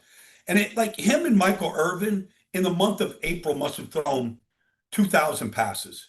Now it became like, a thing, like they could find the playmaker, but it took hours. It's the 10,000 hour thing. And so when you miss this time, especially this time of the year when there's no pressure and you're not game planning, you just go practice. It's hard to catch up. Yeah, now it is. And you're right. Like, one of the things I don't think, and by the way, this is the big takeaway with Baldy, brought to us by Xfinity, and it's a great takeaway. The difficulty, like, and I get it, it's, we're fans, but we simplify it to the point where it really, like, you have to process things, make the right read within seconds. Like, the difficulty of that, and while bullets are flying at you, you can't see, you gotta get your passing lane, then you got bullets flying at you, and you're making sure that you're going to the right spot. And then you have a new offense on top of it with new verbiage. That's a lot for this Eagles offense, and a lot on Jalen. A lot on Jalen. And I was just like, I was watching the Chargers this morning. Trey Lance came out. He was, the third pick in the draft, whatever, San Francisco. Like, he still can't process. Like, I'm watching it. Like, if it's not there in the first read, he's running. Like, he still has not been able to. He's not. I doubt he's going to make it, but he's still a great athlete. He's a good kid. He can't process. He just can't do it. Like, his instincts are still just to run, and like, you can't build an offense around that. Like, Jalen has to process. He's got to go through it. It's and it's going to be a lot of new routes and new protections and a lot of different stuff. I think it's going to be good for him, but there is going to be a learning curve to this thing. Nobody just adjusts and Yeah. just learns from being a shotgun quarterback to under center. And the whole league, you watch everybody in preseason. Everybody's under center. The whole league is. Like there was a time when everybody was in shotgun. Like that's changed right now. And it's and if you're not under center and you're not taking these shot plays down the field, you're not going to score, 450 points and be in the playoffs. Probably not. Yeah, I'm with you, man. Like, it's going to take time. It is interesting how the whole league went to this, and I get why you would go to this offense because the way defenses are, it's the only way to kind of get a little bit of an answer to the puzzle that you're facing, to get any kind of movement, to get any kind of tell. Well, you're going to see more and more teams. Like the Eagles did it, obviously, in the Super Bowl win, but Buffalo, Detroit, you're going to see these teams. They're going to run it more than they're throwing it. It used to be a 60-40 league, but it is literally, you're going to see Baltimore's been like this. You're going to see teams, especially if they're good, especially if they're getting 4 or 5 yards on first down. Chicago last year, when they ran for 250 against Eagles, watch Chicago on third downs. It used to be an automatic shotgun, 3rd and 2, it was a pass. Chicago, they ran the ball on third downs last year, 3rd and 3, 3rd and 4. They were running it. You had these nickel defenses out there we're going to pound that nickel defense, dime defense. We're going to run it. So there's changes that are happening. We saw the 2 tight ends, 3 tight ends a year ago. That's here to stay. The Rams have 6 tight ends on the roster. Chicago's got 5. I don't know how many guys are going to get cut. There's going to be tight ends to be looked at on Sunday night, cuz you watch, there's going to be good tight ends released. Yeah. Because of a numbers game right now where maybe you can only keep 4 in a roster. But I see teams that have stockpiled tight ends. So what do you expect? I'm curious about your expectations when you look in totality about the Eagles and you look at, what do you see? Do you see 10-7, 11-6? I mean, I'm not going to put you to a number, but I'm just curious about what do you what's your expectation? I think the defense is going to be really good. Yeah, they should be very good. The high end, is 13 wins. We've seen a number of teams get to 13 wins over the last couple of years. That's the high end, 13. And then the low end is if they struggle and they can't put points up and they have some the low end to me is 9 or 10. I'd say somewhere, but generally between 10 and 13 wins. Yeah. That's what I see right now. Now, teams can get hot. They can get on a roll. We saw that Jacksonville last year. They won 9 in a row. They went to Denver and put up 30 on the best defense, the second best defense in football. They just got on a roll. And Trevor got hot, and they traded for this kid, Jacoby Myers, and, Parker Washington flourished, and the running game took off, and they stayed healthy. And they won 13 games. That's probably going to be hard to duplicate. Chicago didn't look like they were going to win the division at Thanksgiving, but then Micah got hurt, and they won a lot of close games, and they ended up winning the division. So this is such a fourth quarter league, the Eagles coming back and beating the Rams in the fourth quarter last year. It's such a fourth quarter league. Can you make a stop? Can you take the ball down and score? It's a fourth quarter league, and it's literally how are you playing in December? Are you winning football games in December? And are you taking care of the football? You can I know. It's amazing, man. First of all, rarely do you see a blowout in this league, right? You don't normally see a blow. Normally, there's one player or a handful of plays that decided, and it's a one-score game in the fourth quarter. Even if you look at the playoff, to that point. Even if you look at the Eagles' playoff loss to San Francisco, you're just waiting for them in the fourth quarter to make a drive, and go win the game. You're just waiting. Everybody's sitting on their hands at Lincoln Financial on that day. We just need a drive. Defense is doing their job. They couldn't put it together, and that was, look, they led the league in 3 and outs last year. That's an embarrassing stat. If I was I don't want to look backwards, and I know Sean Mannion and coaches don't want to look backwards, but they should be reminded that they were the worst in the league at 3-and-outs. And, it's hard to ever get any continuity. It's hard to get any momentum. It's hard when you're literally can't get into your playbook because you can't stay on the field. Yeah. No, I do. You're right. And to your point about the season, like it's amazing because like we always worry about the start of the year. Oh, September. And it doesn't matter unless you're buried, right? Like you're 0-4, it doesn't really matter. No. It's such a long season now. When you add in a 17th game, it just goes, you have this team looks unbeatable. Like the Lions look outrageous. And then the next thing you know, they're limping into the playoffs. Like it changes. It's 17 games and it's 7 playoff teams, not 6. So now you have a 7th team, right, out of 16 in your conference. And then, like, what I've been saying is, September, honestly, is the new August. That's what August used to be. Fine-tuning your team, playing. I mean, we all played in preseason back in the day. But, like, that was the time to get ready. Like, the Raiders went out there and played their starting offense in the first quarter last night. Like, they know they needed to get sharp, and we used to all do that. Now, it's rare that you even see it, right? So if nobody's playing in the preseason, nobody's played a tempo that you got to play at. Plays get in, get to the line of scrimmage, make the audible, make the check, all those things. You can scrimmage all these teams you want. You're not going up against the clock. You're not trying to hear on the road. Like none of that stuff is taking place. And you need all that stuff. If you're the right tackle, if you're Lane, you need practice at stretching your eyeballs, seeing Juergens with the ball and seeing your man on the outside. You got to practice those things. That's what September is right now. Yeah. No, I'm completely with you. All right, real quick, because you said this, and I want Meg, and we have TV Todd, who is a great story man, producer, right, attorney, the whole thing, great entertainment attorney, big time producer. One of the great stories, and I love when you tell the story, is when you go back to your era, because back then, July, it started in July. And you played 6 preseason games. Yeah. And the everyday life of an NFL player, to the point where at the end of the season, Baldy and how many guys went on that fishing trip in Louisiana?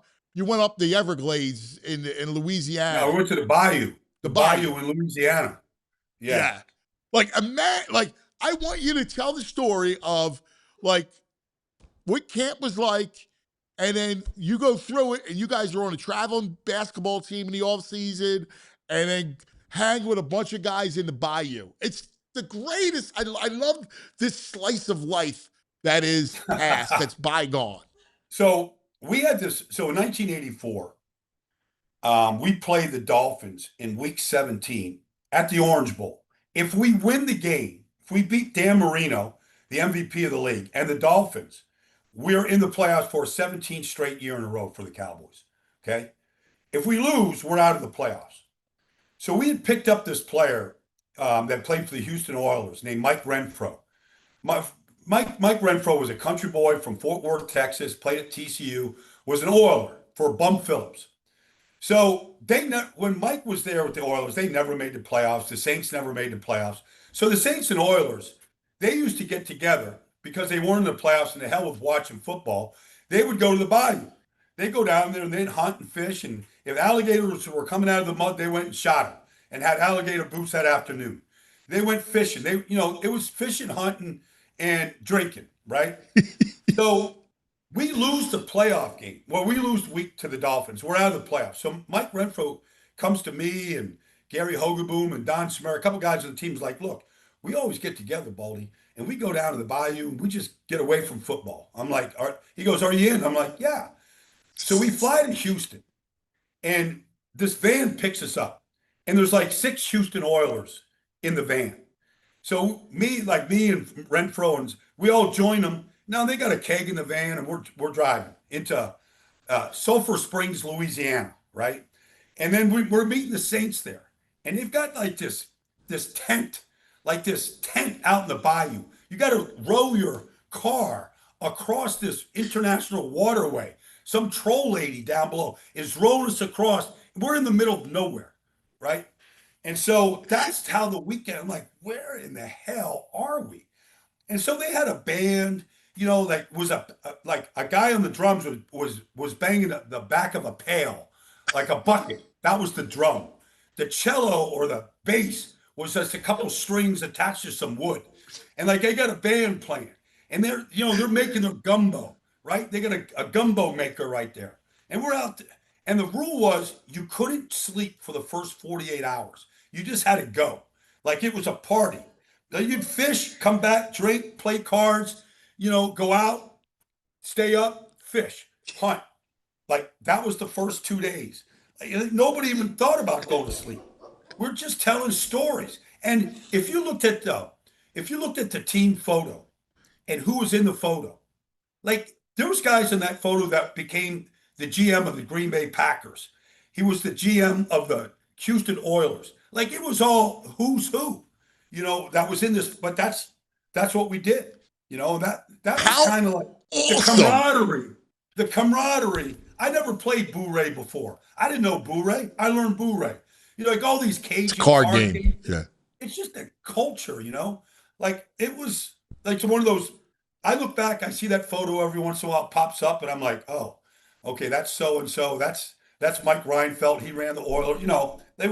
That was fun, man. How many beers did you guys go through? They never stopped. They never stopped. I don't know. I have no idea. But you're running on adrenaline. Still going. It was just a big frat party. Just a big old frat party. Hours in news. And let's give everybody guns. This nothing. Yeah, could it's go wrong. you know what it is. Right in the bio. What could go wrong? It's like it's North Dallas 40 meets Deliverance or something like that. But wait a minute. Yeah, something like that. Incredible is that? It's a great But story. wait a minute. How does the basketball team fit into this? Yeah. What's the basketball team? Go ahead. Tell them the story with the when you guys did the charity Well, basketball team. for the Cowboys, when I was with the Cowboys, we had an off-season basketball team that played charity games. We were a popular team. We played charity games all over the country. And Drew Pearson's his uncle was a Harlem Globetrotter. So we'd play like the Harlem Globetrotters in Fort Dodge, Iowa. We'd play them in a doubleheader. We'd fly into Iowa City, drive out to Fort Dodge, play in this high school gym, and we'd have a game at 7:00. We would go into the locker room. We would change, count the money, pay the money, go out, play a 9:00 game, then go sign autographs, and then go out all night. Like that was, but we would play. So in 1984, the Redskins came to Dallas and we barnstormed the state of Texas. So we picked 12 Redskins up at the airport, DFW airport, in a yellow school bus. And we bought and 12 Cowboys, and we got on a bus together and we played 6 games in 7 nights. So we went to Lubbock, we went to San Antonio, we went to Austin. We played a game at the Hemisphere Arena. Wow, it's San Antonio. Yeah, and we were the warm-up before the San Antonio Spurs, right? And honestly, we filled the arena. When we finished playing, people started leaving the arena after we finished. They didn't even stay for the Spurs. They came to watch us. Todd, I We think played you could do a 16 limited series just. Tell me this is not gold. The truth, all I'm sitting here hearing this story is, I wish we had all this footage. What a great documentary this would make. Oh my God! But Oh, it's a great I'm telling you, story. first of I'm all- always think it's scripted.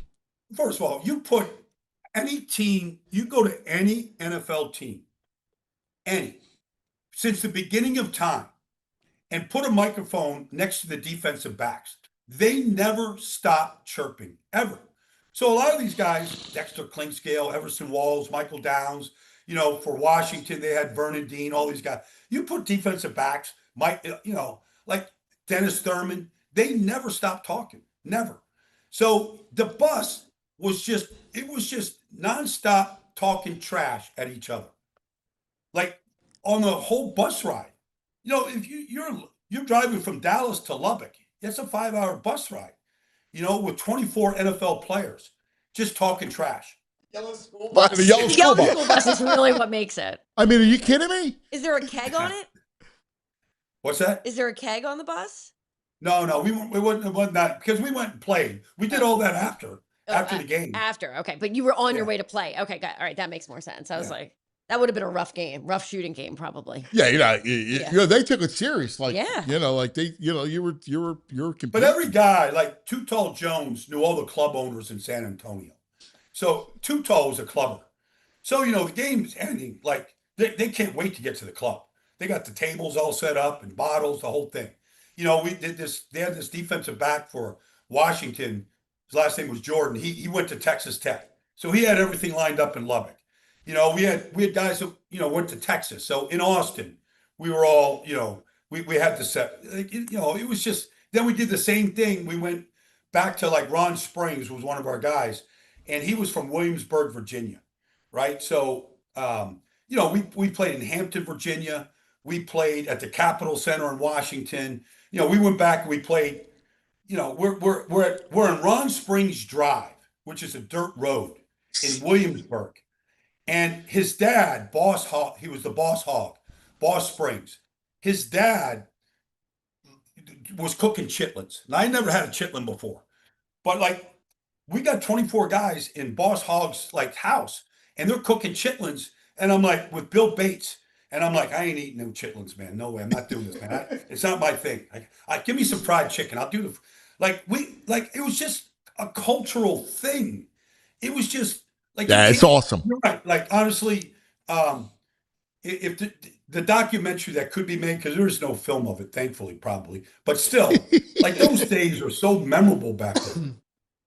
Oh my God. I love the sport the culture with Baldy's talking about the culture of the sport back then was so rich because, you know, you're talking 80s, right? It's so different than today. Like today is just very buttoned up. It's way more professional. Like Baldy sees it all the time when he does all these O-line masterminds or the SAC summit. And you see these kids, like high school kids, college kids that are so buttoned up, that really understand the game, that are putting work in and taking care of their bodies. These maniacs were like, that was the culture. Right. The culture was, we're going to bang heads like cavemen, and then we're going to pound beers, like lift weights. And like, that's what it was. It was like, I'm going to lift weights, drink beers, and bang heads. Yeah, like, and that was the sport. And also, obviously, no, you know, social media, no phones, no constant, you know, watching everything you do. Accepted stuff. Yeah. Like there was a different temperament in society. Like that was a part of it. Like, you know, I mean, that's why I find it fascinating, because it's like when I hear Baldy tell these stories, I can hear them all day. I imagine a bunch of these dudes, these maniacs in the bayou, just pounding beers and eating gumbo and shooting gators. Like, that's a great story. Talking football. I love it. Yeah. Baldy, you're a treasure. We Thank love you, Gus. you. You're the best. Yeah. Nice to meet you, Meg. Yep. Good to see you, All right. Baldy. Yep. See you next week, Gus. You got it, man. Have a good weekend. Let's go. You're the man. Baldy. I love me some Baldy. I love that stuff. I just do. I find it fascinating. It's why I like the period pieces, like, because it takes you back to a place. You're a story guy. Oh, you appreciate more than anything. Yeah, you may or may not know this, but when I played in the Flyers fantasy camp, you know, you're with those guys, the Broad Street Bullies and all those guys. They do exactly what Baldy's do. They tell you the story. They make us all put our phones in, like, no phones, right? No whatever. And when you get into the real stories without thinking of who's watching or who's caring, the stories are incredible. They are incredible. They are, and you know, in an era where we're always looking for a new story, one of the things to me is you go back, and especially as popular as football is now, to really go back and do a slice of life of what it was like in 1984. I'd want to see that. I want to watch that. I just find it fascinating. Same. Yeah. All right. The Friday 5 is coming up next. All right. So we're going to have some fun with that. I know we got TV Todd, good stuff going on with him. So we're going to have some fun with the Friday 5. My guess is overtime is in our future. Okay. A shocking turn. The only question is how long are we going to go? Right. Well, that's up to Meg. All right? No pressure. Because I know Meg has a call at some point Meg this afternoon. has to return to work. Yeah. All right, let's talk about our friends, shall we? So yesterday, Rita's came in. Oh, the pumpkin. It's the pumpkin apple butter treat. The pumpkin pie concrete. Thick, creamy, so delicious. They also have the apple butter concrete. Sweet apple butter folded into creamy vanilla custard. You craving a shake? What about the apple butter milkshake? Sweet, spiced, basically fall in a cup. And the pumpkin frozen coffee tastes like fall in every step. All your fall favorites are back at Rita's. Download the Rita's app in order to select the location nearest you. We sign up. You also get a free small treat. Rita's has the best of both worlds, right? Fresh Italian ice made with real fruit right in the store every day, plus delicious, creamy frozen custard. You lay them together, and you got Rita's most popular treat, the gelati. Rita's staying open into October. So come celebrate fall with Rita's. Rita's, ice, custard, happiness. Be cool. Go to Rita's. Gotta love it. All right, let's talk about pests. Evans Pets. We talk about Cowboy fans. Well, the best is Evans Pest Control. All right? They got you covered. In fact, they got you covered a welcome back deal for returning customers. If your home hasn't had a general pest treatment in the past 12 months, you're eligible for 5% off your next service. Just use the code RETURNS when you schedule. When treatment lasts, pest activity tends to ramp up, especially with ants, spiders, rodents, bees, and other common household pests looking for a place to settle in. It's the fall. You see the water bugs in the neighborhood? Regular service helps prevent infestations before they start and keeps your home protected year-round. It's been a while. Now's the perfect time to reconnect with Evans Pest Control. Use the code RETURNS when booking your next general pest treatment. Get 5% off as part of this limited time welcome back offer. Learn more at evanspestmgmt.com. evanspestmgmt.com. I hate the water bugs. Oh, they come out. Do you know that in my first public relations job that I worked on the National Pest Management Association. I know so much about bugs and pest management. Are you serious? Yep. Add that to your resume. Yeah. It's something. I don't mind the bug. Yeah. You don't mind the bug? I don't mind the bug, no. With like modern marvels about rats. Today Show, Rachel Ray on like bed bugs. Like, no, that's different. That's a skevo. Bed bugs and lice are a whole different level. But that's why you need But that is why you need Evans Pest Management. That's Other right. pest professionals Right. around the country who bring a level of professionalization to this work to Correct. ensure that you don't have to be grossed out by the water bugs or any of the other things. Imagine that. Imagine that. All right. Let's do the Friday Five, and then let's get our, and then I want you, because I know, Todd, you got something that you want to throw at us. For TV Todd, you mean? Yes. Yeah, sure. Yeah. Now you're Todd, and then you become TV Todd. Right, the character. The character Right. emerges. Yes. All of a sudden, you'll turn around and go, Yeah. TV Todd. We'll even play the opening for you. All right. Question number one of the Friday Five is this. What are the current headlines for each of the four teams, right? You got three of them going into the season. Phillies for the stretch run. Meg, I'll start with you. Headline, Phillies. Is there a Wheeler problem? Yes, very good. Todd. We doing Phillies or we doing Flyers? Phillies. Is this going to be just like every other year? Okay. All right. Or recent years? Yes. Is this more of the same? Groundhog Day. I got you. Groundhog Day. Birds, Meg. Jalen and Nick on the clock. Yes. Oh, you're good. You are good. She's as good as Pat McClune. I can't do the Yeah.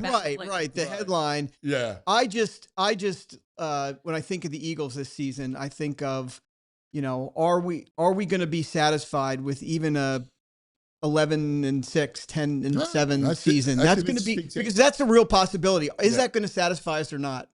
Yeah, I think if you see improvement as the season goes on, I think we'll be fine. I think the expectation level should be like, hey, it could be some bumps, Mm-hmm. right? But at the end of it, you come out at the end of the season and you're looking good. Maybe you make a run. Defense could be good. I think that suffices. That's kind of my expectations. Yeah, for sure. Sixers. How will Joel handle the team's evolution? Oh, yes. Huge. On point, as always, Megalopolis. Todd? New Again, nickname, trying it out. I Saying love it. non-Megalopolis. Megalopolis. It just came out. the whole, again, I don't think about these things. They just happen. come out. Yeah. It's probably best. Yeah. For for me, it's Megalopolis actually works. You are a Megalopolis. it is. It's good. Or Megathon. I like Megathon. Megathon's good too. Yeah. my name's it really works with a lot of It does. Yeah. It really does. Big. I think again, I'm on this theme of expectations, and will the super team do it, or will they absolutely fail? Will this be an absolute fail? I don't think there's an in between. It's a fail. I don't think there's an in between for this Yeah, town. but like they may not win the chip because you're playing OKC or San Antonio. But I mean, as long as listen, my expectations are get out of the second round, and then you could always tweak. You got 2-year window here. with LeBron. That's your expectation, and actually a very realistic one. But is that our expectation now as a city? Well, we're going to go into it going, I want a chip. I want a parade. It's been since 1983. So, yeah, you should think that way. But, what excites me, because I'm a nerd, I look at it and go, I got 82 games. Yeah. That I want to pay attention. I want to watch.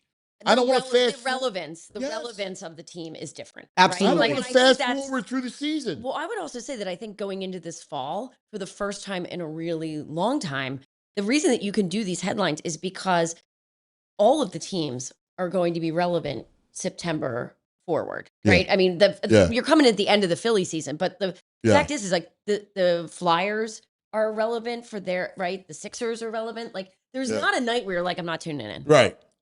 And that's the most important. Anthony and I have stressed this so many times on this show.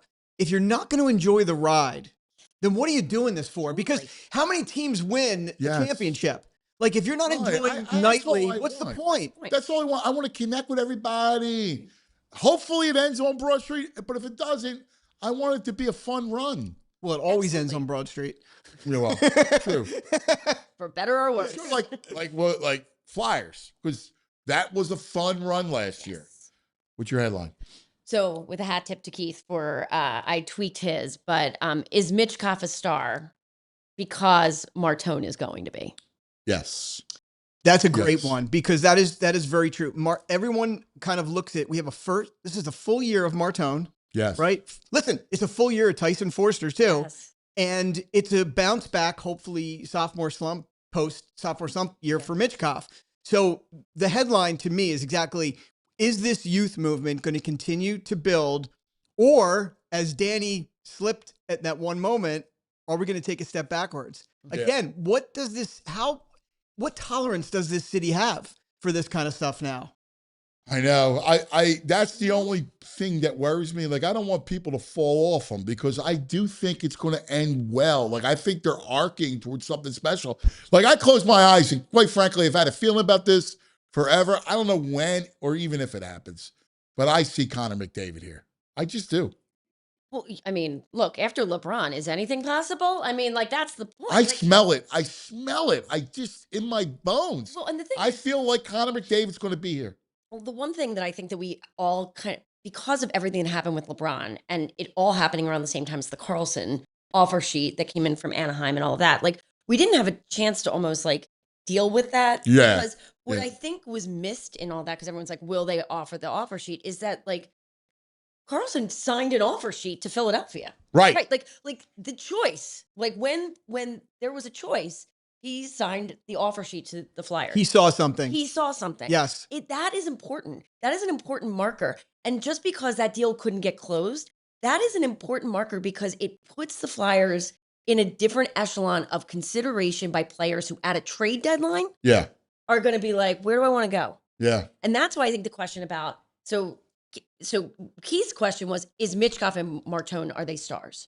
I think it's more that is Mitchkoff a star, because I think Martone could come out and smoke him, which could undermine Mitchkoff.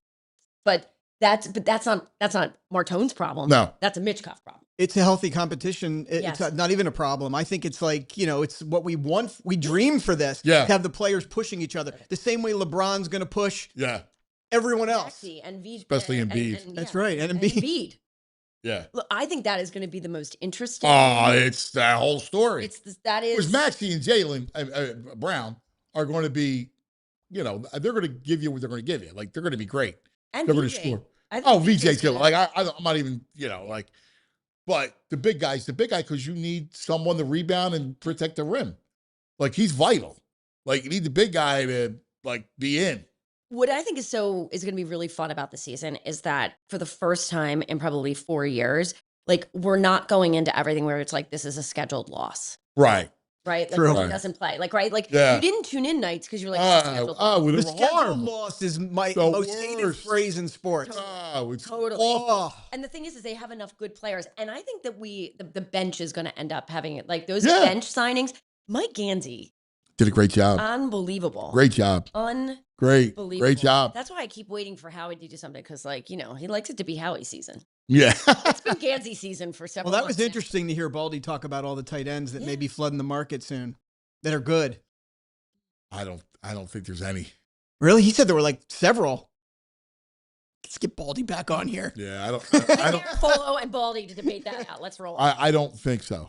I don't think there's gonna be a lot of tight ends hit the market. All right. Let's take a quick TO. Talk about our friends. Come back with the next question, which is, let's go through the schedule. What's your expectations? All right. W's and L's on the way. But first, a word from our friends. The PARX Sportsbook online casino app.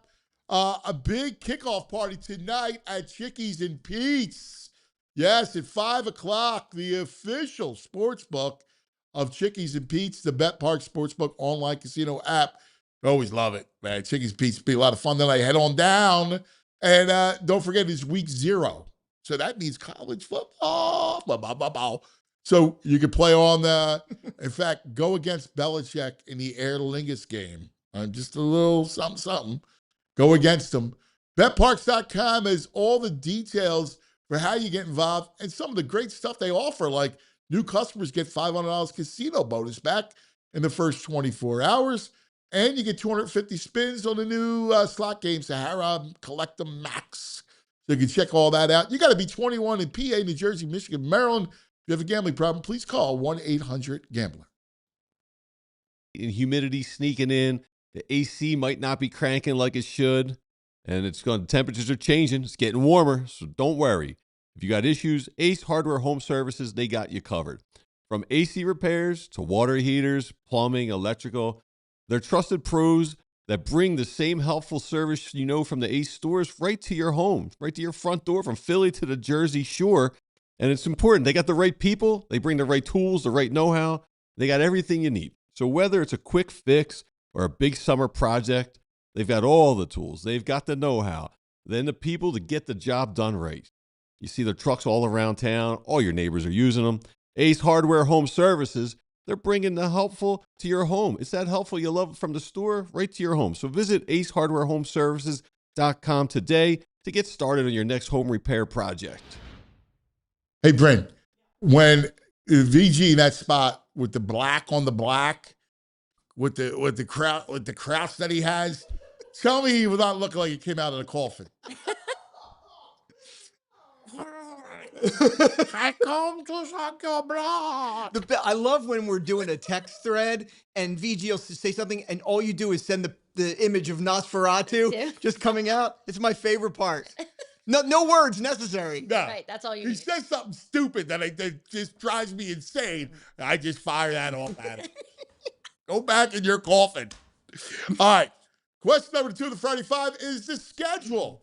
What is our expectation for the Birds? How many wins?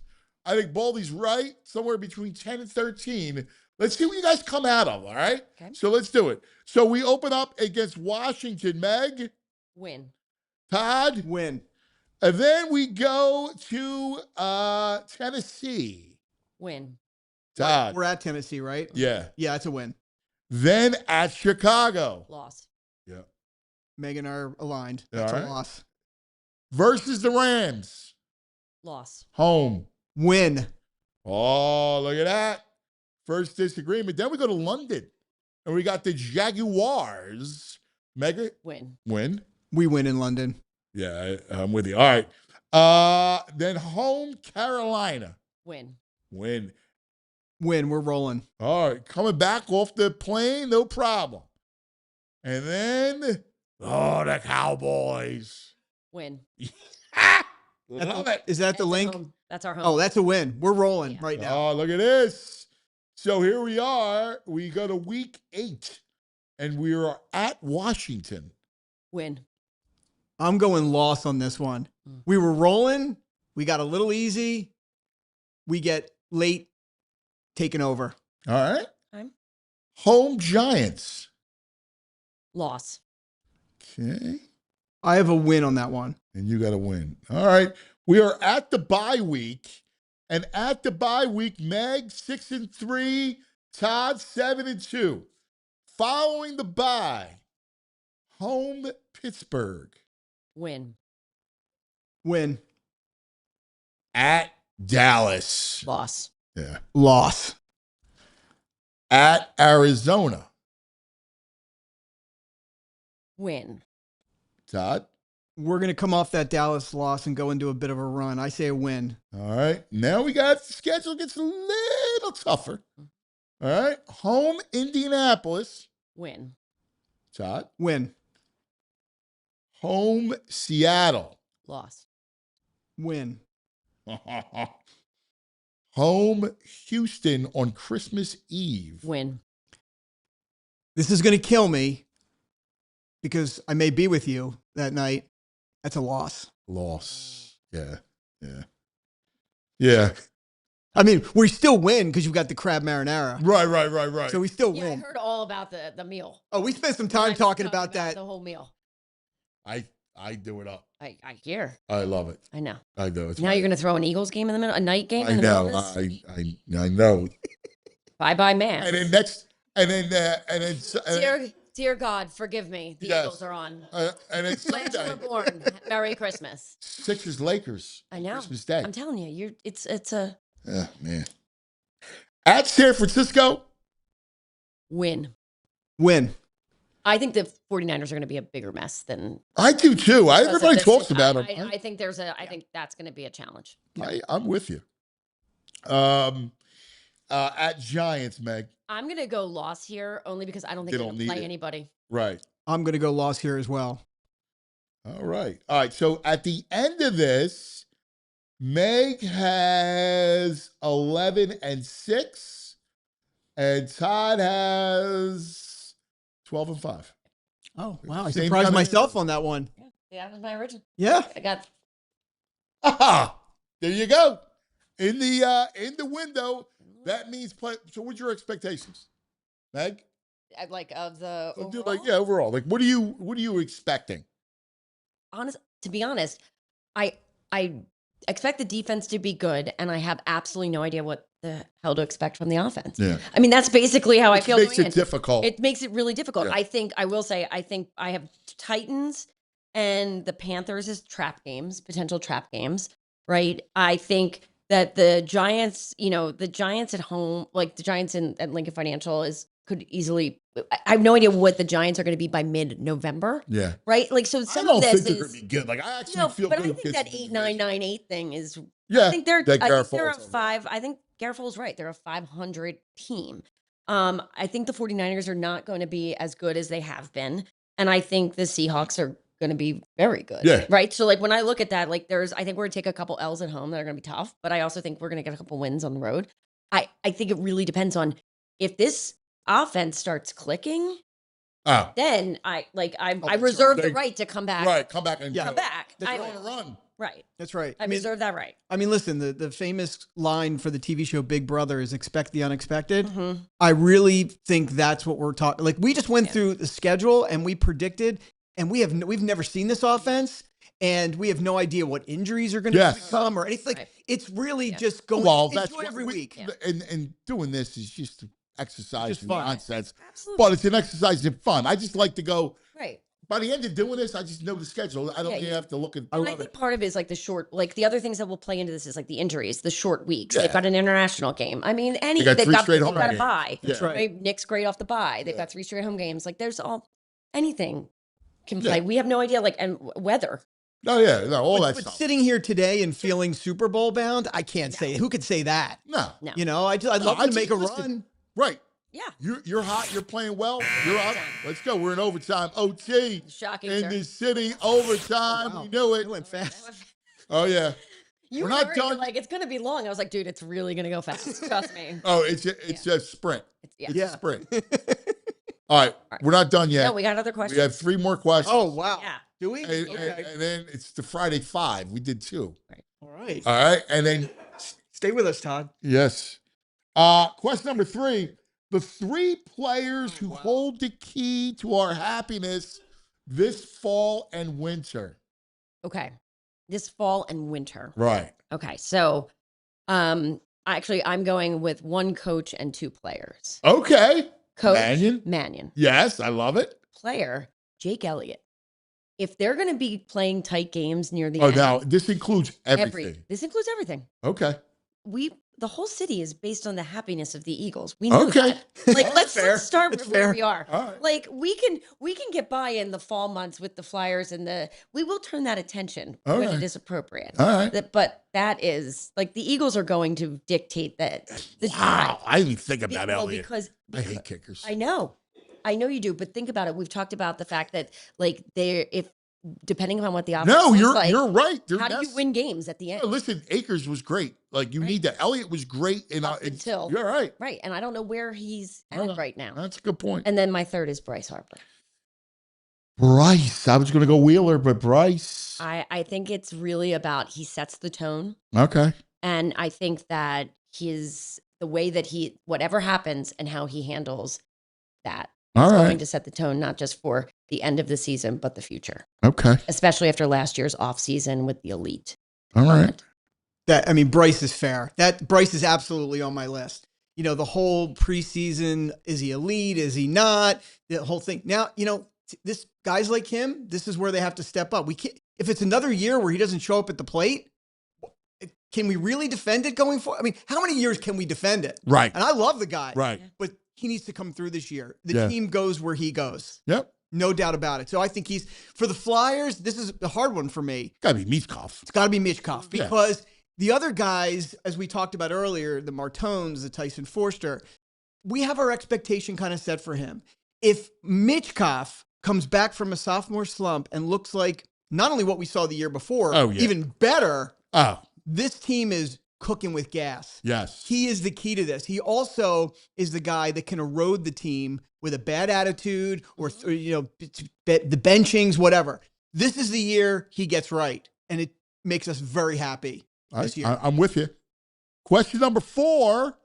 What is the biggest thing you want out of a new Eagles stadium, from the amenities to the architecture structure? Let's answer that question without the word dome being used. Can we? Sure. What else is, because there's stuff that should be 80,000 seats. Wow. Home field, 80,000 foot. Well, it also makes monster. and again, let's on say the Navy Yard. if you think about though, the 80,000 mark is what allows the stadium to host larger events. Why didn't we host Again, this is why Right, she like, everybody say. why didn't When we you host? bring in the Pope, when you bring in FIFA, Yeah. this is what you We get. need an 80,000 stadium. Because I'm on the other side of it and I go 80,000. Oh man, now I got to leave my house at like 4 a.m. and I'm not going to get in the stadium for like 12 hours. I want it smaller and easier to maneuver.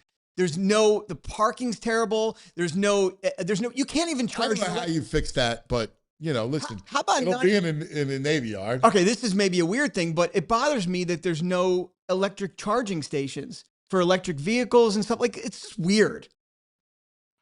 I mean, honestly, That's a good call. I hadn't even thought Yeah. of It's that. just- Actually, it's that's just a- something I didn't even think about. But Well, yeah. because remember, I don't live in the city anymore. yeah. So Right. coming from outside, Yeah, it yeah. really is a deterrence when you Yeah. go, Yeah. I need to give up an entire day and maybe night to make it to a game, especially with 80,000 people. Yeah. My God, I live on the way to Penn State. You know, the traffic backs up to my house Yeah. in Hershey on game day. Are you serious? Yes.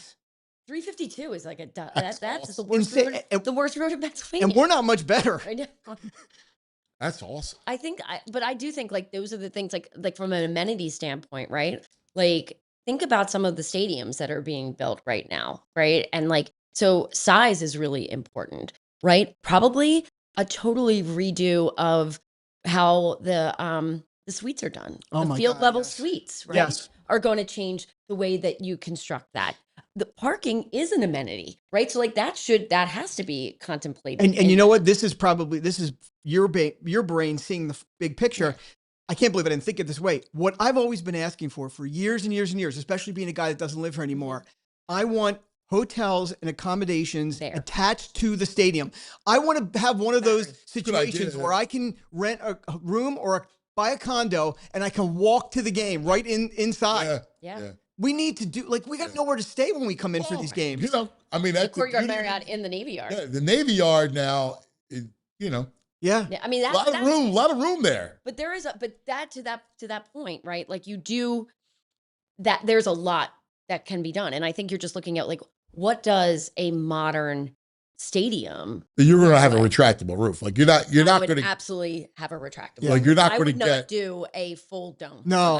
I am a. It was like so expensive. I think it has to be retractable. You want to be able to keep the element of home field if and when you want it, but you want to be able to host the NCAA Final Four. Yeah. That's why you need 80,000 seats. Right. Close that dome. You got to be thinking about like let's not just host the Sweet The only 16 and the problem eight. with it is, and I want open air, but like to your point, you have to have a retractable roof, and it's going to suck. But you know, NFC Championship game, snowstorm, roof's closed. Yeah. But again, I mean, I think I think you can make all of those arguments. I think though, if you look at this, and I think a lot of it's going to depend on what the financing of something such as this looks like, that if it is a reflection of a public-private partnership, then it has to be retractable because they have to be able to market it for other things. It's true. It's true. It can't come offline. And you're not building a new stadium, and it's not going to be epic. and not something that can't be used 12 months. Oh, you have to. The funniest thing about the whole the dome and the weather situation is if I'm home, I love watching the snow games. If I'm there, I want that dome closed because I can't take it anymore. It's brutal out there. Right. Brutal. There's something about football in the I know, elements. but it's a mixed bag. I get you. No, you guys are right. But I think that like a really good example of like, and again, I think this is where there can be there should be exceptional trust in the Eagles and the front office and their vision for it. And, you know, we've talked about I agree with Don you. and, you know, Jeffrey Lurie and Frank and their team and the way that they look at things, right? Like what we watched at Highmark, right? The new Highmark in Buffalo, right? And all of the consternation, like I would imagine that there's going to be a keen attention paid to one, ensuring the sight lines, right? And everything that has to go into that from a fans because they will never hear the end. Oh, yeah. And if you go up to 80,000, I mean, you know, or at least cross that threshold where you can compete against MetLife and Mercedes-Benz and NRG and SoFi, right? Those are the modern stadiums that are going to, by the time you open, have 5 to 10 years on them, right? So like when you think about that threshold, that then allows them to move a lot of people off that waiting list into seat licenses or to come up with a totally different way to approach the economics of, you know, their suites. Yeah. Very true. Very true. All right. Last question, a little fun question. We're getting to our happy place. All right. So give me like when you're looking for a night of comfort, all right? Like good for the soul. What's on television, on your TV? What are you eating and drinking? Like if I'm By myself? Yes, please. I want. Give us an example of I what you're want. looking for. I know because you guys are looking. No, I mean, I know want where I'm going. either a big time college football game. Okay. All right. I got the kids, like the boys, like and it's a Saturday night, comfort, right? And, we're having a stromboli that I made. The kids are loving it. It's great. That's That's beautiful. That's beautiful. Yeah. One of the reasons that I love this time of year, I love fall and winter. Like, so I'm the same. September to January is like my favorite time of the year. At Keith's house, we have a great back deck with the TV up. And so I love watching Sunday Night Football. Oh, that's great. With watching it outside. Yes. With a fire pit. Oh, that's great. Right? And and I love watching the 4:00 game into where we are switching. So we start the day at outside and it's warm, and then you put a sweatshirt on, a little hoodie action, blanket, and I'm watching. And I watch the first half out on the back deck, and we watch that together. Fire pit, glass of red wine. Oh yeah, you're happy. Probably, and again, could grill, depends on how long the day. We don't get many of those. Big Sundays. nice healthy soup. Big nice healthy soup is lovely. I mean, actually, Keith's a great cook, so I would also say that when he makes just homemade sauce with meatballs, and that's on the Keith. Yes, that's great. So that's good. Yeah, that's good. Yeah, I do think the answer is different depending on whether I'm by myself or I'm with my family. Right. Like if I'm by myself, in my happy places, I can go total geek on you and tell you I'm watching the 13-hour David Lynch, Twin Peaks reboot. Oh, I love it. Because I love it comes me down. Yeah. But the truth is, I love a Flyers West Coast game. Oh, that's awesome. When the house is quiet. Yes. Just me locked in. Yeah. Maybe texting you. Yes. But I love a Flyers West Coast trip. I am loving it. That's great. That's a good one. Start at 11 o'clock for all I care. The LA King games are 11. LA King games. Yes. I love it. With the family, it's a little different. We love these television strategy game shows. We love Big Brother, Traders. Oh, good. Those kinds of shows. The Challenge. Right. And, it's Thai, Indian. And we sit there and we watch those shows and we try to get ahead of the strategy and the chess match. Oh, that's cool. And that's our thing. That's fun. Yeah. I love it. That's all. Great answers. Great answers. That's the way to do it. Britta, what's your happy place? You got to look at your phone for me and I'll tell you why. Look at your texts. Uh-oh. We have a surprise guest from Spain who would like to join. There he is. Oh, there he is. There he is. Dracula. Oh, that's this guy. Beautiful, VG. Oh, he's on muted. You're muted. Come on. You're muted. Professional here. Muted. Can't hear you.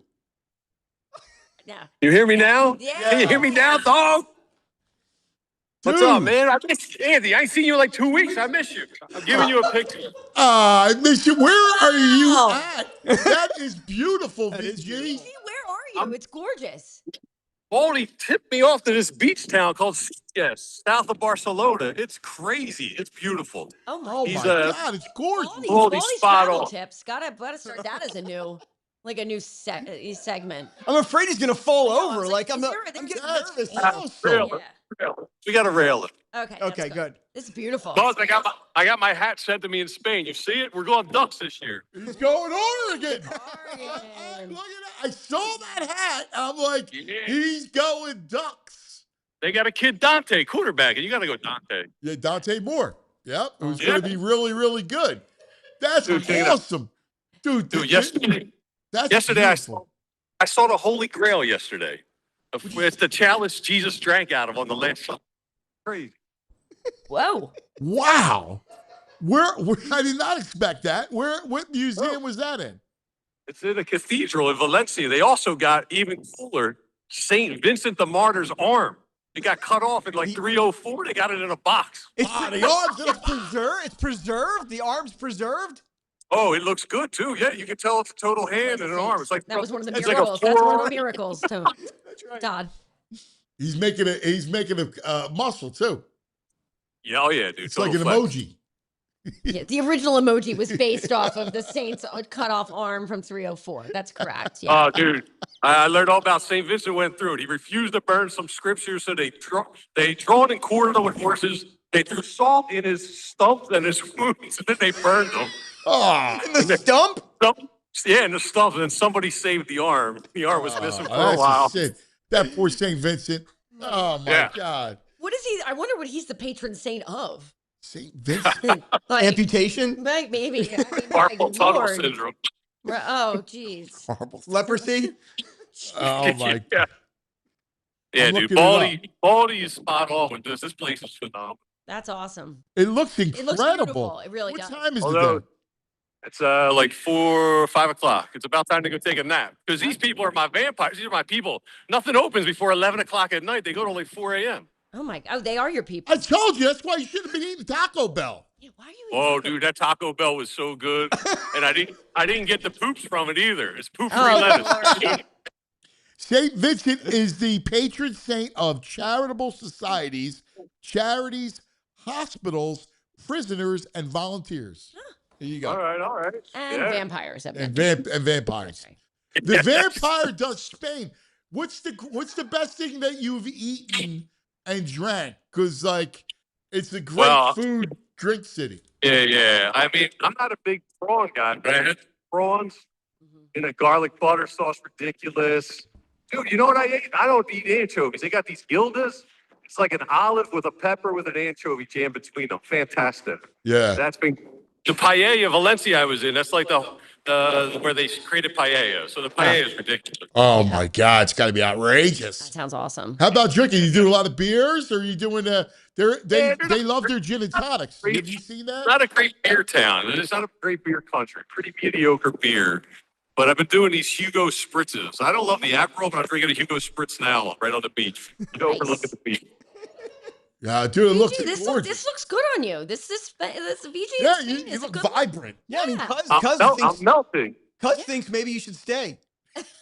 No way, man. It's football season Yeah, starting it's off. not even back. Oh. When you coming back, buddy? We fly back Sunday afternoon. I get in like 3 o'clock Sunday. Nice. Cool. I mean, it Are looks you gorgeous. working? Are you working Monday? I am. I will Oh, be. sweet. I will be there, buddy. Look, it looks great. Yeah, It looks very cool. awesome. It really Miss does. you guys. Can't wait to see you soon. We miss you, buddy. Listen, have fun. All right. I will. Have a Have a couple good for weekend. us. Go Birds. Go Birds. Birds, enjoy it, VG. From Have a great night, Spain. VG. VG from Spain. I love it. I look gorgeous that He place. did. Well, first off, And he actually looked like a life. He vibrant. looked like a human being. I know. Vibrant. Vitality. I was proud of him. Yeah, Like he had the paella. Like he yeah. was naming. Like I was worried he was doing the like I'm only eating like Taco Bell. and Right, stuff, and I was right. like, dude. Yeah, exactly. No, he's enjoy. It seems like he's really enjoying. Yeah, it That's does. the most alive I've seen him Yeah, in a no, long he does. time. It's amazing. Yeah. Really. Right. The transformation Transformative. from Transylvania. Yeah, that's right. All right. TV Todd. Turn into Can we play the TV Todd opening, Bryn? Because you have to turn into your character. can't handle the truth. Yeah. It's time for TV time. Don't worry about it. We're Don't worry good. about it. We're good. You We've can't done handle it. It's TV Todd. There you go. A Hello, lot. TV Todd. Oh, wait, hold on a second. Let me get in character. Hey, what's up, cuz? What's up, Todd? How are you? I'm doing great. Good to see you. Let's talk some TV and film. I love it. I love it. So what do you got for us today? Well, listen, I know you're excited for what we're about to see in the next couple weeks in September. You're psyched for the I gentleman, love The right? Gentleman, yeah. I You love can't that wait stuff. for that. Everyone's excited. Guy Yeah. Ritchie says it's going to Yeah. be like the best season ever. Yeah. Everyone's pumped about that. Did you read the latest story about Mobland? No. So, there was all that controversy before while season two was Yeah. being filmed with Helen Mirren and whatnot. A lot of it, I think, was overblown.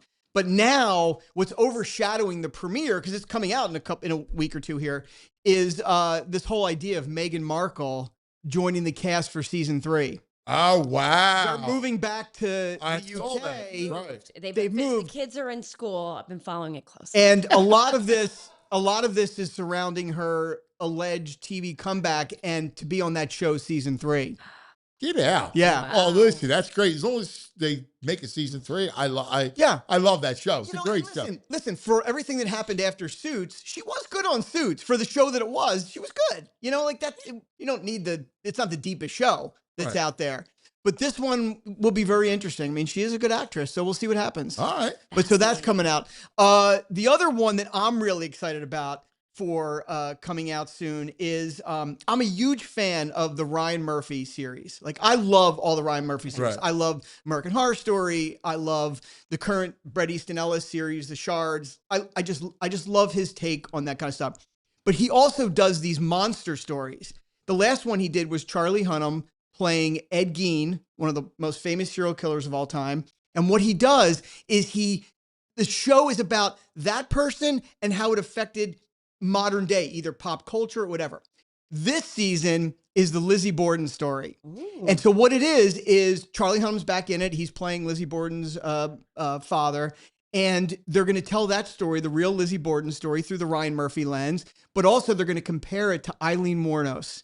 And Sarah Paulson. He's going to play. Not only, listen, when you hear about someone playing Eileen Wuornos, one of the famous, female serial killer, all you think about is Charlene Theron, who won the Academy Award and was unrecognizable. Like, she is incredible. I saw some images of Sarah Paulson. Incredible. Wow. Incredible. Wow. So again, it tells the story of Lizzie Borden, and they extract it to a more modern serial killer story. So that starts now too. Whoa. So that's going to be great. That's going to be Be great. awesome. You're really cool. Now, the one thing I wanted to talk to you about is I had to talk to you about this. So, Sons of Anarchy. Okay. Sons of Anarchy has been done for a long time now. It was a huge show. Very, Katie Seagal, Ron Perlman, Charlie Hunnam. I mean, amazing cast, right? Maggie Siff, incredible. Show's been dead for a long time. So they announced the show's getting a reboot, but it's not really a reboot. Here's what they're doing. It's really a spinoff. All the original cast, all of them, reunite 10 years later after the show at a Comic-Con convention. And while they're at the convention, they're all kind of plunged into some mystery that happens, and they all are playing themselves that they've... That's a genius idea. Yeah, because people love the cast. They love the cast. So now all of a sudden it's like, well, we're going to see the cast and we're going to put a mystery. That's brilliant. It's very smart because we live in a world now where the Comic-Cons, the audience, interaction with real cast members is very popular right now. Even for the biggest stars, they do these conventions now. So this is the natural evolution of doing themselves. Well, it's brilliant too, because you don't have to, now you're going to kind of shoehorn a part of the series back, and they're older and it's not going to resonate. Right. You just acknowledge where they are and who they are. Yeah. That's kind of such a cool idea. Yeah. And Clever. it's going to by its implication, it's going to reboot the original series. People are going to go back and watch it. Yes. So that's going to get a kick too. But it's really cool, unique, original idea. I love that idea. Yeah. Really cool. That's genius. So I'm excited for that. Can I tell you, I got a confession about a show that I'm disappointed. I saw 3 episodes so far, and I just was like, I'm not feeling it. What? Lasso. Well, Ted Lasso. You're the majority opinion. Yeah. Everybody is feeling that way. This is a problem when you try to revisit. You just should have let it be. America, we have to let stuff end. And going back into it, it's tarnish the original, like you do. So, but your feeling is what everybody's feeling right now. People are out on it already. Yeah, I'm disappointed. Yeah. I'm so disappointed with it. I was like, I don't know. I'm a big believer in things have to end. Yes. I don't think you're looking at shows where it's like, this is their 11th season. It's like, this can't, right? Like that's not what, it doesn't work that way. Like, I love where it's like, this is the 5th final season. Great. Like, you can really, and I think to your point, like, they didn't need to revisit it, right? Like, it was great for what it was when it came out. It didn't need it. It's also too close, right? Like, it's Absolutely. too soon. Yeah, either you continue it. Right. Like, you should have just never ended it. If Right, you wanted to continue. or don't take a break. Right. Like, I get when the world was coming out of COVID, Mm-hmm. right? Like, it was the perfect kind of show It's a for perfect it. anecdote. right? Yeah. It should have just continued. Like you could easily come with something because the cast was like, I love the cast. And then all of a sudden, like this, like the whole pilot of them in Kansas City was horrendous. Well, you know why this is because we've talked about this a million times. Studio executives, for lack of a better designation, they don't want to take risks anymore. So they need a sure thing. So if a show has already a built-in audience, they know we got you at the end of the day. That's not a good reason necessarily to put content out there. You know, it's got to be unique, original, exciting, and you can't just always just cash in on the out. We need people to keep our streaming service going. Yeah, that's unfortunately where we are with Ted Lasso, in my opinion. Yeah. Well, the show I'm looking forward to for this fall is The Diplomat. Oh, that's a big show. Well, That's a big show. I love that show. That's a good show. That cast is so good. Yeah. And her husband, oh, he's the Rufus, best. oh my God, I can't think of his last name, is so fun, so sharp. Yeah, he's great. He's great. And then you've got Allison Janney and Bradley Whitford coming back. Yeah. Two amazing. When's that coming? I love that I think show. November. Yeah. I think they come back in November. It was around Thanksgiving. Yeah. What season is it? I think this is kills 4. me. 4. There's so much good TV, and all I want to do is watch football. But that's where that's okay. That's one of those where I can't wait for it to come back. And I will be I will live in television. Yeah. And again, listen, I say this all the time. I can't stand the week to week stuff, and I'm in the business and I can't stand it. Great, let there be sports. I'm going to let these episodes build up, and then I'm going to binge a whole weekend when there's a bye week, right? Right, Whatever. right. I'm good like that too. Yeah. I don't have to The be. Friday night is the good night for TV. Yeah. The Friday night. Yeah. And the show I was on last week when you were away.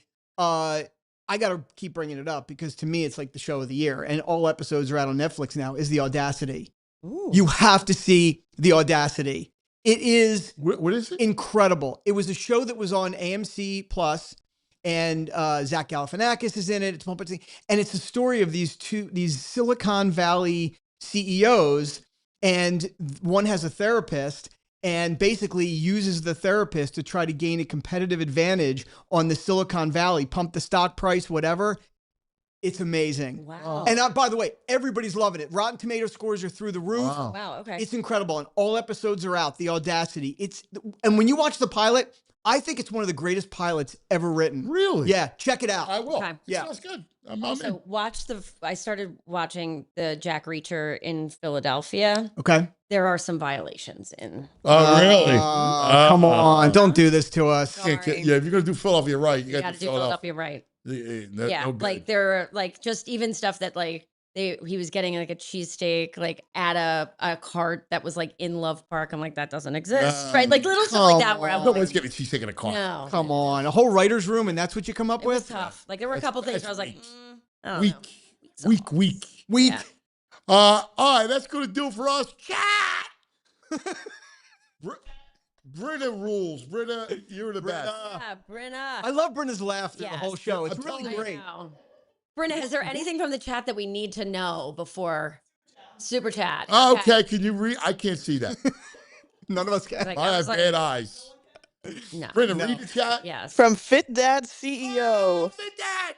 I don't know if I missed it, but did Todd catch lanterns at all this week? No, Fit Dad recommended I give it a shot last week, and I haven't yet. I'm going to let a few of the episodes build up.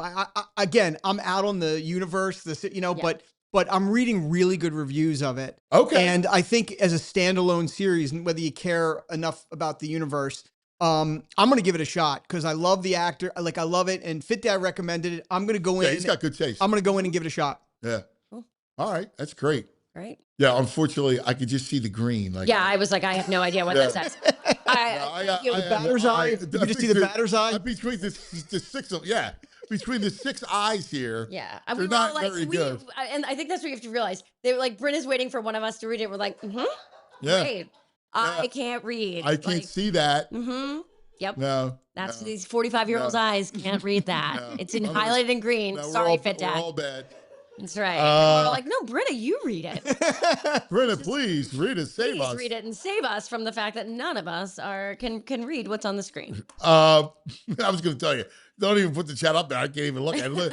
It just looks like dots. Yeah. So It's what it is. Brenna, we are blessed to have some incredible producers here. Yeah, great job, Brenna. You know, and Brenna is one of them, filling in for Jules today. And Bren, she's got the great infectious laugh. Yes. Love it. Right? Which is great for a host to hear your producer engaged in the show and laugh. Yes. That's right. It's the greatest. We need the live studio audience. Yes. I've always liked Yeah. I'm telling you, I think the live studio audience is something that could be built in for like that should be the next iteration of like the Anthony Gargano show. Well, listen. You whatever you say. Right, yeah. You're Megalopolis. Megalopolis has it covered. All right. I like that idea, by the way. I think it's great. Everybody, we love you guys. Listen, be safe. Have a great weekend. We'll see you on Monday. Go Birds. We all silly like the mayor.